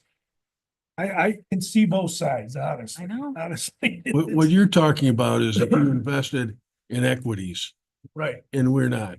They don't invest these funds in equities. That'd be a riskier investment than what they're willing to do, I would bet. I think they take riskier investments than, well, Well, let's say, the workers' comp group. If they're taking riskier investments, I want to know why I'm not getting a better return. Mhm. Because if I look at some portfolios last year, they were getting 12 to 21% returns, you know, and what did we get? 5. There you go. I could have taken the money, put it in the money market and have done just as well. Well, and that's what it says right here in the actuarial. The smooth rate of return is 5.54, but the actual market rate was 10.94. So because we participate in this smoothing with MERS, the rate of return is actually half of what it would have been on the open market. So there you go. We actually may not be as in bad a shape as it sounds. Yeah, because based on I get monthly and quarterly and annual statements from MERS. And so we look at those numbers and, you know, theoretically, you should be able to add up the totals of the 4 quarters to get to the total of the annual, which you do. And so looking at those numbers face value, you're like, man, we're doing good and we should have increased in percentages. But then when we get the actuarial and we actually go down a percentage, that's because their smoothing factor was applied and that's where we lost. Plus But- where you're behind, right? Or, Actually, they do it Because for it's 5 2-year-old years. data. yeah. Yeah. So, but I get the concept of smoothing because it helps decrease the vulnerability of going from 500 to 1 million to 500 to 1 million in payments. I get that. But like in a time such as this, you kind of are deterred in the sense of like, well, what the heck? But I do get the smoothing for long-term planning purposes. Well, it's been said more than one time. That money could be put to better use in the next 12 months. From what I'm being told, whether it being more competitive in certain compensation plans or delivering a different level of service. Somehow it seems that we can use that money better. Because $100,000 ain't gonna make much difference in our I'm hearing plan. from one of you, is there anyone else who thinks that I should move that from an earmarked contingency to just contingency and not plan on making the additional payment? Say that again. Do you Should want I to fund leave that 100,000? 100,000 earmarked for an additional payment to MERS, or should I move it to general contingency for consideration of other services? I'm a no to MERS. I got 2, I don't know. you're 3. No. I would go. You 2 would go to MERS. It's up to 10. So, yeah. Oh, you got 4. Yeah, so I'll move it to general contingency. It sits at contingency unless it's needed, like a line or something goes crazy, then we move from contingency to balance. And I mean, we have the whole next fiscal year to talk about it too. I mean, we can always make, yep, so every year we put money into contingency to sit there. So we can talk about it, next quarter per se, and maybe the temperature has changed at the board level to say, let's make an extra payment. We can do that. The money's there. Yep. And Gary, for me, it's not a matter of, is it 4 on 3 or 5 on 2? It's for me, it's important that we're all being heard. Yep. If you don't feel like you're being heard, then that's unfair. So I'm not doubting what you're saying at all, but we just come from it from a different perspective. I know. Well, but this- hurt. I don't think you explained why you would be a yes vote. Because I would look at it for more long-term. Even if we lose for a short amount of time, I always look long-term with it. And I would front load it. I Well, think we were we've agreed talking- on we that want to already. front load Yeah. it. That was it's 2 separate conversations. We're- We were all yes for front loading, paying it off and Right. this conversation is about an additional Additional. $100,000 payment. And it would be for the long-term investment. Well, You what are you weighed it out. investing in? I'm investing long-term in the population of Benzie County. If I can take that money and I can plug it into a drug rehab program that saves somebody's life, has that been a good investment? We got opioid money for that. Well, Mhm. do we have enough? But you know where I'm going with this. Right. It's- I do. You ready to keep going? For me? You ready to Great. keep going? So Katie, when we have been doing with Jackie throughout the year, the wage. Mhm. What do you want to call it? A wage study or a wage assessment? Sure. You and Jackie have referenced, you set aside a certain amount for these changes. Correct. So with the bump that you just received and the ones that have been given out, where are we at on that? What's left? Because we have several. Mhm. And maybe we're not all the way through that assessment, are we? We're done from a standpoint of employees outside of department heads and elected officials. Okay. Yeah, and unions, I should say. So all non-union, non-elect employees are done Done. that are not department heads. Okay. So So is department there heads are a their own pool of baby. money that's separate from contingency that we should be looking at for the requests that have been made, or is that? So it's within contingency. I've earmarked it within contingency. I earmarked $100,000 last fiscal year within contingency for wage evaluations. We barely used half of that in these wage evaluations. We originally did 100,000 because we didn't really know yet. And two, we factored in department heads if we were getting to that point in elected officials. So we barely used half of that, with all the adjustments that we've done. All the wages in here account for the different changes within those step scales that were approved. So that's all accounted in here. So, last year, and so you'll notice a decrease in the amount we're budgeting into contingency. So last year we budgeted into contingency about $490,000. This year, we're looking now at that 100,000, about 360 into contingency. Well, that's factoring in some of the added costs when it comes to the wages, the additional IT person, the economic development activities. That's coming out of that contingency. And that's why now the budgeting of contingency is a bit smaller because of all of those things. But as you can see, we're still putting a pretty good number into contingency based on this budget. And these numbers, I should, reiterate, these numbers are presented by your staff and elected officials. I very rarely change anything. And if I do, we talk about it first. So everyone's being very responsible in their budgeting within these funds, and we're still putting a healthy amount into contingency. And the one thing that I'll note that was brought up on the break, revenue sharing. The state of Michigan with this fiscal year has increased revenue sharing for counties 30 million across the board. I don't know the new number yet. I look every few days. The state hasn't published new revenue sharing numbers yet. So the number that's in here is only going to increase as well because of revenue sharing from the state of Michigan. So that contingency number may very well be closer to that 500 like last year. I just don't have that number yet from the state of Michigan. Gotcha. Mhm. I'm not sure where you got on that topic yet. Pardon? Well, we've got several salary requests. That was the reason for that question. Okay. I mean, Discuss that in August. pardon? We're gonna have that discussion in August. Salary. Well, I'm definitely going to put wages on the August 13th study session. I think we can have some high level and that'll help me form the discussion for the 13th, if that's okay with everybody. I will, on the 13th, I will have the list of salaries for the elected officials, chief deputies, and department heads for discussion. I have the comparables for the elected officials and chief deputies. I don't necessarily have all the comparables for department heads. Corey's done his own homework. So I don't know if I'll have all that information in time, but I will try. The information I do have is probably about 2 years old. And so I'll try to get some updated numbers for the department head's sake as well. And then that should hopefully formulate the discussion. We've talked about it till we're blue in the face. We want to be competitive. And we've said that competitive is being at median or above, not necessarily the highest. And so I would assume that that's the mindset as we go through this, that that's where we want to be. I don't have anything. I think another thing that's got to be considered when we talk about department wages in the comparables that Tammy provided. Yep.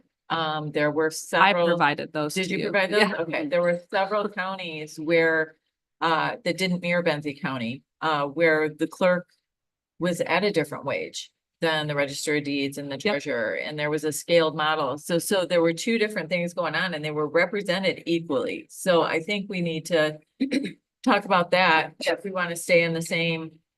So what I've gathered with all the times that we've went out and got wages from various entities, Benzie County is unique in the sense that all the elected officials make the same amount of money. And mark me if I'm wrong, but I think even the sheriff was part of that same. And then at some point, just before I started, it was changed. Correct. And then we changed it a little further to get him closer to in line. So I think Benzie County is very unique in that sense that we're all the same. I really believe most entities, they're different based on the responsibilities of the positions. Let me tell you where I think that mentality comes from. Townships. That could be. If you look at the township budgets, it seems all like the the same. treasurers and the clerks and the supervisors. Okay. So that could And be, those people eventually made up this board and sure. So that could be, but yeah, I think we're very unique. And so I think if you wanted to look at it from approach of maybe changing that, I don't think you're going to be out of the realm of doing that. I have an EDC question. I'm just gonna keep going. Okay. Sure. Because I got lists here. Right on, baby. For Mitch Shapiro. So I think the overall, it was either 85 or 95,000. So we Was- spent about just over 95,000. I had Rose go through and do an audit of the numbers. It's right around the 95,000 number that we've spent of the 200 that was set aside 2 years ago. And that's leading into my question. So what the change in budgeting for the EDC in this was about 85 or 95, with like 50 going to Mitch Yes, and then an additional 35 for whatever yes. they decide to do it. So that 50, I thought was already within that 200. that It is, we- but we have to budget it because every Okay. year with the audit, So anything the extra remainder goes to that- fund balance. So we use 95-ish, so there should be 105 left, and we're budgeting 50 for that this year. So we just have another 55 left for The final year, the final year. because the Okay, contract was over that 4 years. Gotcha. Okay. So I'm just breaking it out. If it goes over 50, then we'll account for that. But 200 is my max number. I'm anticipating spending about a quarter of that in this third year. Okay. I think we need to remember, I'm gonna keep talking if you. Go guys for have anything that, okay. I think that we remember, Josh was here from Grow Benzie. Correct. He asked for 10. I posed for an August conversation, should that 10 come out of the 35 requested from the EDC? I mean, Grow Benzie has been working closely with Mitch and with the EDC. I don't know. I'm just asking Is the that question. something we really want to get into? I Is don't handing out money to nonprofits? That's a I question. really have an issue with that. I'm sorry. Especially when they want to do something and then turn around and contract through us. So they want a double payment. I So- know I'm probably not gonna be popular, but No, I these don't- are things that we all have to think about before the next meeting, and it would be very nice to have, I mean, and I can take a picture and just have it out to kind of decide where you stand on these asks, right? Yeah. Cause that's what we have to do at the next meeting. So that's was one, is the EDC, the additional 35 and the 50 for Mitch, and then Grow Benzie. The airport 3, all the wage increases, the IT person, which we all seem to be on the same page. Did we have a number for the gym? You said there was gonna have to be a bigger number up front. Yep. And Kevin then, should have. So, within the buildings and grounds department, which is 101,265. We did put in a number. So some of the gym committee folks are, pretty gym savvy compared to some of us. And so they have already reached out to suppliers to get rough numbers to add cardio equipment and rowers and all these fancy things I've never used. So within the 101,265, you'll specifically see 265,970.08 equipment gym, and there's $40,000 there. That would get, that's a little bit above a whole package of cardio equipment, which would add cardio because we really don't have any cardio left. Nothing. And it would also remove some of the duplicative equipment that's more weight equipment that's in there. So we would have more of a 50-50 of cardio versus weightlifting in that gym. And that would be rowers, ellipticals, treadmills, kettlebell, ball belts, So, all that stuff. You would know the names. Yes, I use them. correct. So before you leave that though, if I could, And that's factored in already. aren't those capital expenses though? Well, individually, no, this is looking at a package of many equipments. So that you have a budgeted capital, you have a budget for capital expenses. And this is in addition to that then. So we budgeted this within the general fund under gym equipment. The amount is 40,000, but the individual pieces aren't necessarily meeting that threshold of capital. Okay. But if we bought it as a whole kit and caboodle, it could be a capital purchase, but when you individually characterize them as an asset, they're not over that threshold. That makes sense?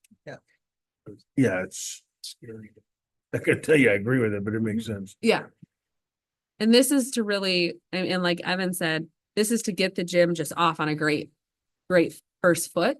And then after that, I mean, these equipments last, they last. it's a long one time. time, for the first year, and cause it's not like going to Dunham's and buying the $1,500 treadmill. Yeah, that'll- you're that'll getting a last commercial 2 months. And I think the more that it's used, Buying real equipment. maybe our insurance company would give us the benefit because anyways, and I do think we should think about a policy where 1% of our marijuana Sure. money, that would be $2,000 a year-ish. plus a little bit more, depending on what we get. I You only, start throwing in $2,000 a year, your maintenance fund is there. Yeah. And it's from money that you didn't count on, and it's 1%. I mean, right. Well, and I anticipate once we get all this equipment fairly up to snuff, I mean, the ongoing maintenance shouldn't be a ton. It's just then the replacement schedule we factor for. But to fix a lot of these equipments isn't very expensive, is my understanding. the other thing, the Human Services Collaborative.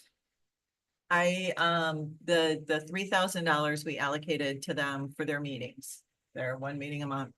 I am really struggling that that's coming off the taxpayers. We have very big entities that are at that table. I mentioned that, Central Wellness has invested into Michigan Class. They're reaping interest on their money that's sitting there that far surpasses the $3,000. I just don't know if that should end up on this budget as they count on it every year. Because I think these entities should be funding their own meetings. This is their profession. This helps them collaborate. They all receive already allocations from the county. So I'm just gonna throw that out there because we said at the time, we'll talk about it when we budget. Yeah, and I have not factored it into this budget because I sensed a little bit of the hesitation to do it again. So I would have to add that in if that's what this board would desire. There's a lot of entities, like you said, the health department, Central Wellness. central wellness, and us, and I know Art's feeling on this, but seems like the government's already kicking it in. So just to give you a different view. Each of the entities that are participating, this is kind of like a dues that they pay. That's my understanding. Yep. We have somebody from this board assigned to that group. And I feel like we should be paying our dues. And the That's group- my reasoning. It's We not, do make allocations. Well, how much do we give to Direct- Central Wellness? yeah, but not, I'm talking directly to this group. Five-ish. 165-ish. I mean, Okay, but that's the Central Wellness. What do we give? 120-ish. 120-ish? I mean, we're paying our dues. They could, to me, this is their collaborative meeting in their profession. For 12 meetings a month, that's a lot of money for 12 meetings a month. And I just feel like it's above and beyond. We already make an allocation. well, let me say it differently then. If we're not gonna pay our dues, because what you just described were dues or allocations made to those individual agencies, then we shouldn't have somebody assigned to that group. The good thing about the assignment to the group is the communication with the collaborative. And I believe you spoke to the benefit of that before, Bob, because you had been on it. You have Central Wellness and whatever, all these other groups that we give 100 or the amounts that you said.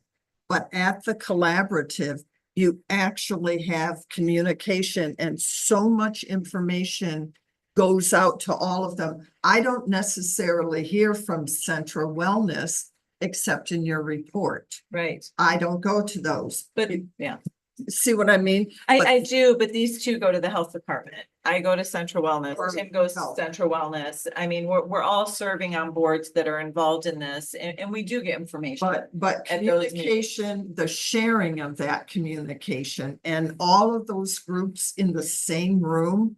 And I feel like that's a professional, almost a professional necessity. I'm sure that Tammy talks to other clerks. I'm sure that there are treasurers departments. I think there's municipalities that talk to each other about best practices. It's something that you do in your profession because you want to make sure you're doing what you do well and collaborate. So we're just not gonna we're not gonna agree on Yeah. that, Karen. You know, I just, I was surprised. I wasn't surprised that it passed. I mean, that can happen, but we did commit to talking about it again at budgeting season, so. And Rhonda, I'm not opposed to not funding it. I'm just saying if we're not gonna fund it, then we shouldn't assign somebody to be there.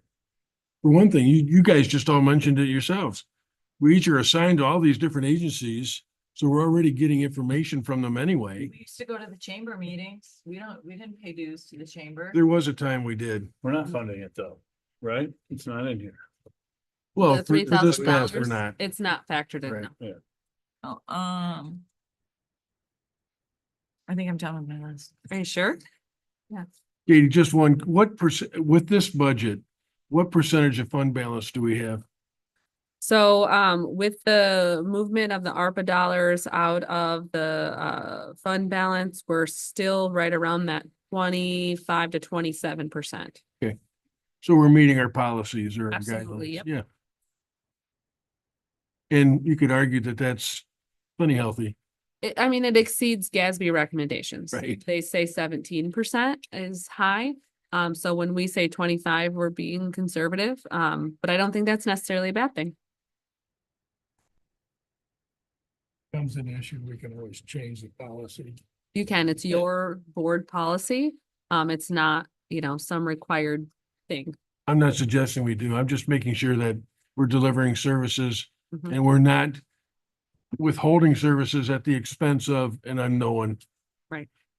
So the only other thing that I want to bring up, and it's not factored in this budget, is the position of Parks Director, Coordinator, Community Coordinator. It's had many renditions of names over the last couple of years. So last year, we worked collaboratively, the Parks and Rec Department or Commission and the EDC worked collaboratively at putting together this job description, and we called it Community Coordinator. And actually, Community Coordinator was a position that was hired in other counties around us as well, weirdly enough. We've kind of gotten to this point where we went down this road pretty heavily about combining the position of overseeing parks and economic development. And we've gotten to this point that we can't be successful in a combined position is where it's leading. The EDC doesn't think it can be totally successful. Parks and Recreation doesn't think it can be totally successful. The EDC has actually taken action to say that if you're going to fund a position, they recommend funding a Parks and Recreation Director, Coordinator type position over EDC. EDC is just, they're somewhat of a step behind of where Parks and Rec is at in the grand scheme of policy and procedure, and they don't want to hold back Parks and Recreation. So as you know, the Parks and Recreation Commission had a feasibility study done. That whole realm was in there about what it would look like and maybe what the pay could be.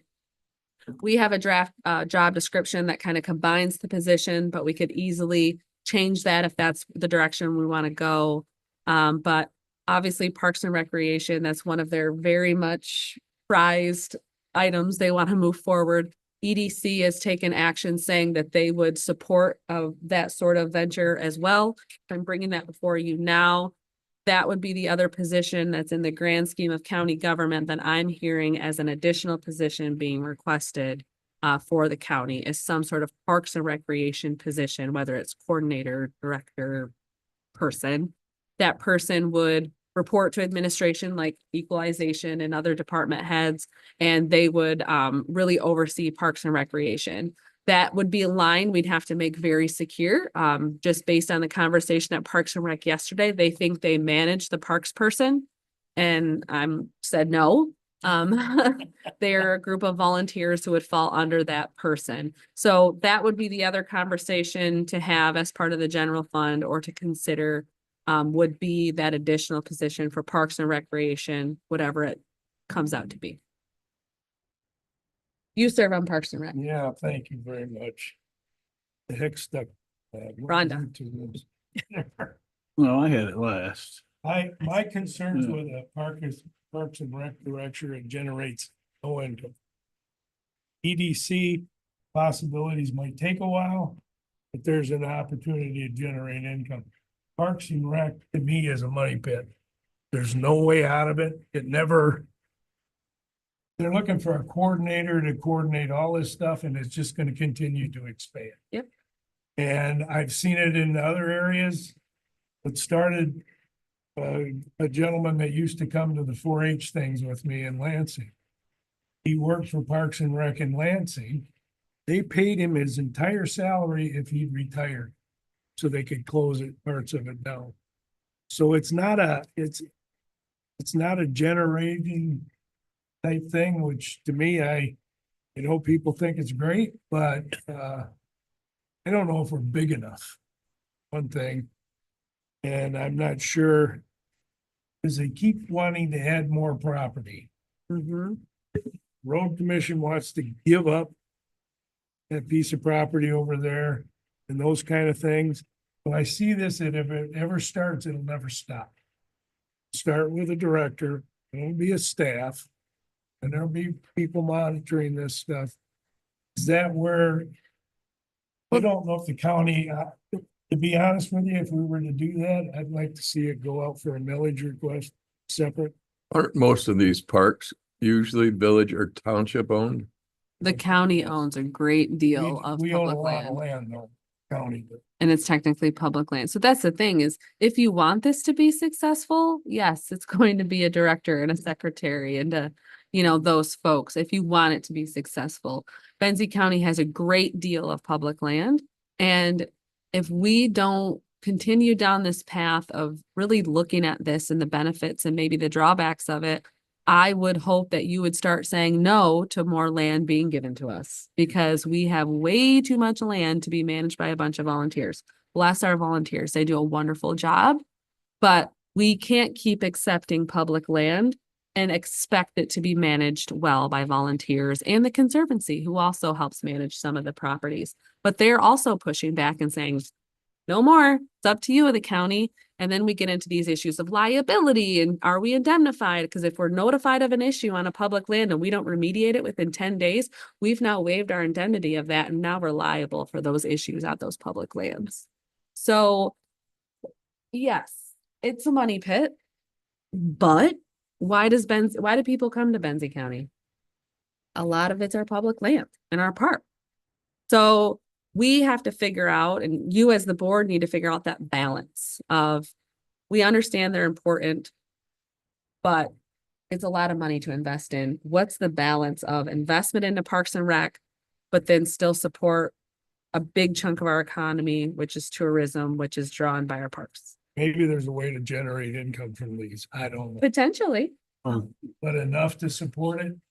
Never. No, never. I agree with you. Katie, you said it a moment ago, and I think there's a lot of truth to it. We're in a very awkward stage with them right now. We've grown to such a point that it can't be managed by volunteers. Also, we're in a culture where volunteers' commitments are going to start to wane. Agreed. So we can't really justify somebody managing it, but we got to be careful about what we're doing with our current responsibility. Yeah. And yeah, we're going to have to figure that out. With respect to how it supports the economy, it does. I mean, tourism and ag is the two leading economic drivers in our community. People come up and they use the trails and the combination of what the park services are doing. So it does add to the economy. Grants, I suppose, are probably the only way you can generate revenue. Yep. And right now we rely a lot on volunteers to chase grants. Well, we're talking about how do we even administer those grants? Because when the volunteer goes away, we're still on the hook for it. That's her office that's on the hook for Right. work, and that is a big concern.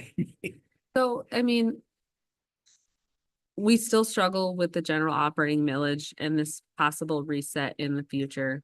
You know, does it make sense to tackle this if a reset is successful in 2 years? I don't know. Does it make sense to try to tackle it now? It'd make the budget a lot tighter, I can tell you that.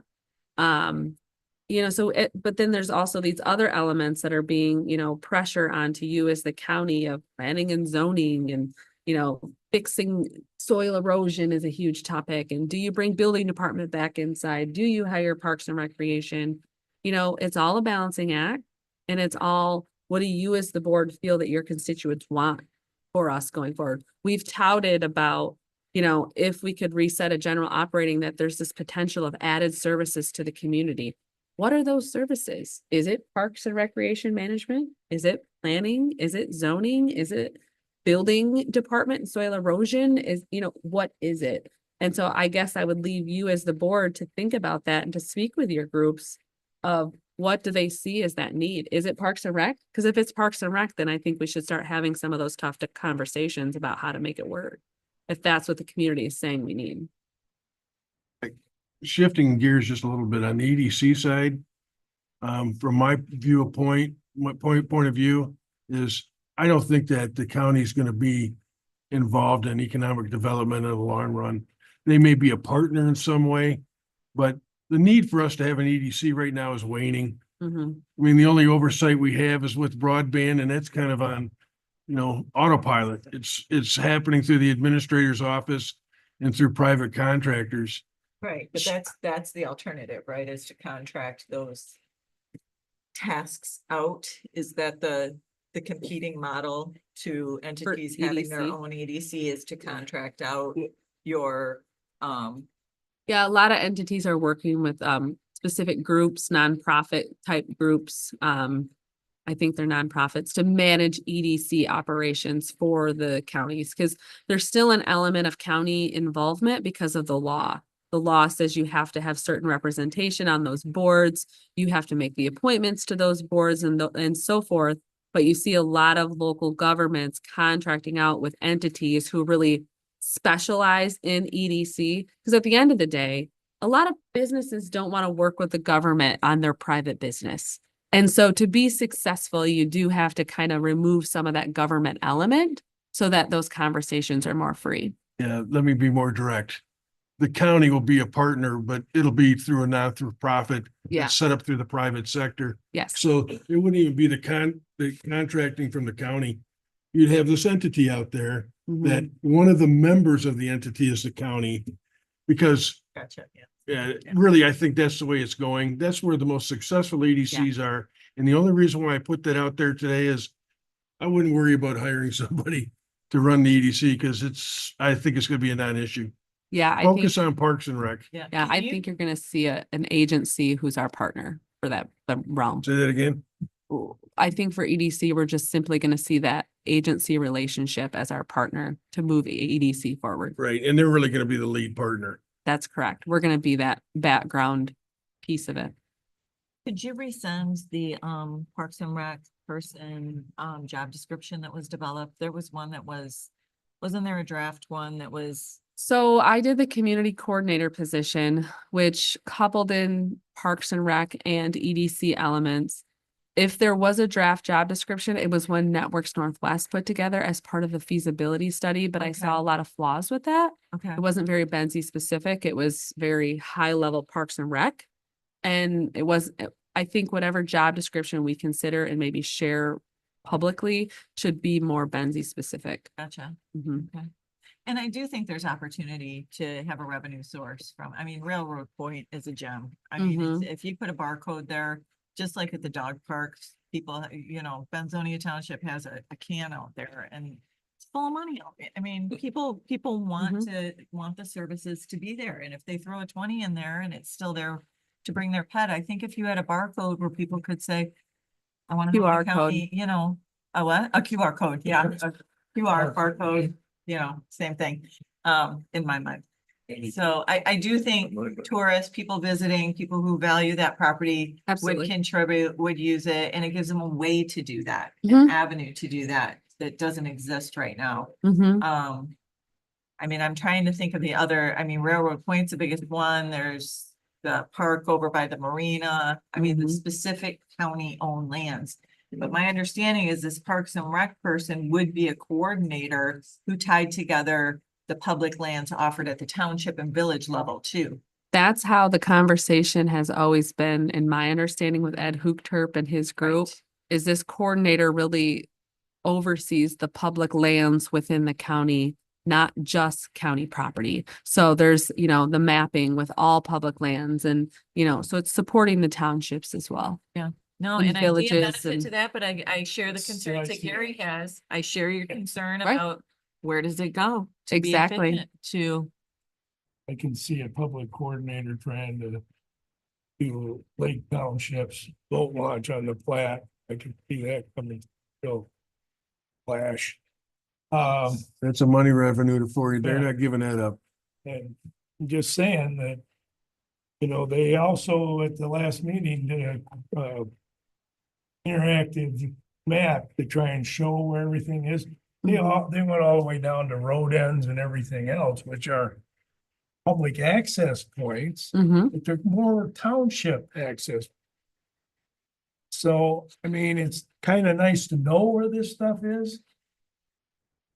I really, like you said, I'd like to see a description of what this job is gonna entail. And are we sure we want to go that route? I guess. Have you shared your concern with the Park and Rec Committee and what's? Try not to get in trouble. Do you see it So as more? when I was on that- duplication? Duplication too much? in You're the gonna budget? have it anyway because the townships are gonna take care of their own stuff. When I was on it, the talk wasn't that they were gonna take over anything from any of the townships. It was simply, Coordination. yeah, that know that, you know, Inland Township has Park A, B, and C, and Lake has D and F. So you could go to the county website and say, hey, I'm over here, what's available? And click on it and it comes up. So it wasn't, Hmm.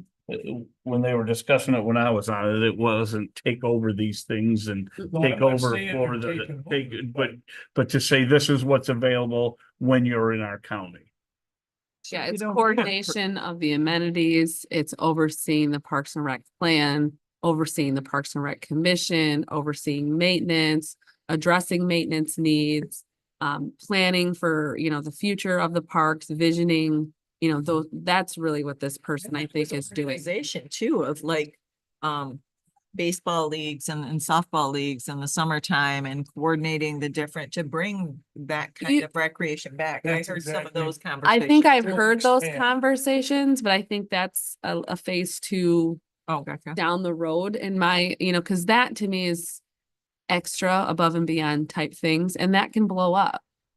You know, the parks coordinator at the city who's now retired, she would schedule summer camp for the kids, and I'm telling you, she'd be there at 3 a.m. to start signing people up for summer camp because it blew up so much. And so to me, you have to establish this, Sheila Dodge. You have to establish this coordinator position and its role, and then some of that fun stuff. Once this is established, you can add on those fun things as extra. Is that something that the? But is that something government we even do? should be doing? Exactly. That's what I worry about. Or it was just saying it was said. I'm not making. I heard it it too. good. Yeah, no, it was definitely talked about, but I think if you broaden it too much, we're gonna lose the significance of the role because now it's doing way too much and it's not gonna be impactful. Yeah, you know, and I think we talked about this at the EDC level with the community coordinator. If you have this huge thing here, you're not gonna be very impactful because this person has way too much to focus on and they're never going to accomplish anything. And so I think you need to gear it down to this position is impactful, whatever it is, and then you add on some of that fun stuff. Good discussion, Bill. We'll have. Okay. Anything else? What other funds would you like me to go? Is there any? Everything else really is fairly straight lined. I think hope we're all, I think we're all good. everyone got my joke. This is Brown Fields. Oh, that's right. I don't understand. No, just take a picture of it. I was just trying to be funny. Don't forget. So is there anything else you want to talk about? Any questions on the budget as a whole? It doesn't have to be the general fund. Are folks spent? And so you want to walk away? The Betsy Valley Trail, and maybe Gary, you want to touch on this. We have that rather large grant out there for paving the trail. So that fund looks a lot bigger than in years past because we're anticipating $500,000 in grant dollars coming through for that project, which will be getting started tomorrow. Rose and I are meeting Gordy Fraser at the trailhead tomorrow. Excellent. So the Maples bond specifically, so this is accounting for the agreement. So the agreement was specific in tapering down the bond millage, not the operations millage, the bond millage. And so this factors in a 0.3 levy, which is that small decrease based on the agreement. So if there's questions on that Maples bond specifically, let me know. How do we tout these things? The guard says they're lowering the amount that we're levying. How do you get that out there, Phil? Well, it's very tricky. You have to be very clear in your message because you're going to confuse people and then you're going to anger people if they hear the wrong message. So you just have to be very clear in what you're doing. the budget at a glance is very helpful because it's just numbers and it's right Mhm. there and you can show the numbers and say, hey, we've decreased in these various levies. So that's really important. That stuff is all on the website. But it's really those one-on-one communications because when you're going to public events and giving snippets, people only hear what they want to hear and then the message gets messed up. So the more written communication that can be dispersed and the more one-on-one communications or small group settings is very impactful in the community.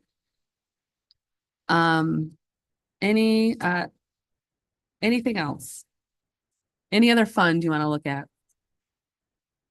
Katie, for me, I'm looking at it from a very high level view. Right. You know, are we a balanced budget using revenue against expenses? Yep. What's our fund balance? And then for those new activities we want to do, does it really make does it make sense to do it? And for me, we've touched on it, Okay. so. The only other thing I would add, I have had a couple of phone calls about the millage verbiage for the general operating fund. People Confusing. Confused. Yep. And I appreciate the sheets that were created. I'm wondering if there can be some sort of, can we put something on the radio? In the paper? Or something. Yep. So Just to, people have questions and I really appreciate the people who are reaching out, but it makes me wonder how many people who have questions who aren't reaching out. Yeah, so I've been getting a lot of phone calls as well. We've placed the one pagers on the website. I've sent them to Colin and asked him to do articles, so I'm waiting to communicate with Colin about when and where. I am presenting to Sunrise Rotary next week and gonna go over just the levies or the millages specifically.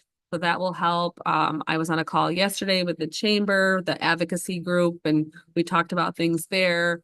I am trying to go to things and talk about it as best as I can. I'm hopeful I'm sure Colin will do an article. He's really good about doing that when I request things. I don't know if the radio is I necessarily don't know. I'm just appropriate. throwing out Um, a newspaper article, something, Yeah. that would be great. You know, maybe we can hold an educational session if you think folks would want to come here in an evening and listen. But you know, then again, that may start too much dialogue and then there could be an issue with, well, were they campaigning? And, you know, there's that fine line that we have to ride. Absolutely. It just has to be communication fact-based. Yep.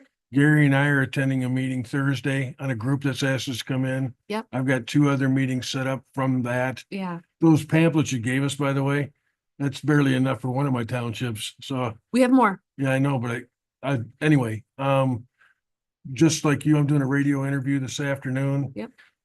We need to get out there as much as we can. Yes. Because I've got people at the township level, officials, that have been calling me saying, yeah, that's really confusing. What's Yeah. going on with that millage?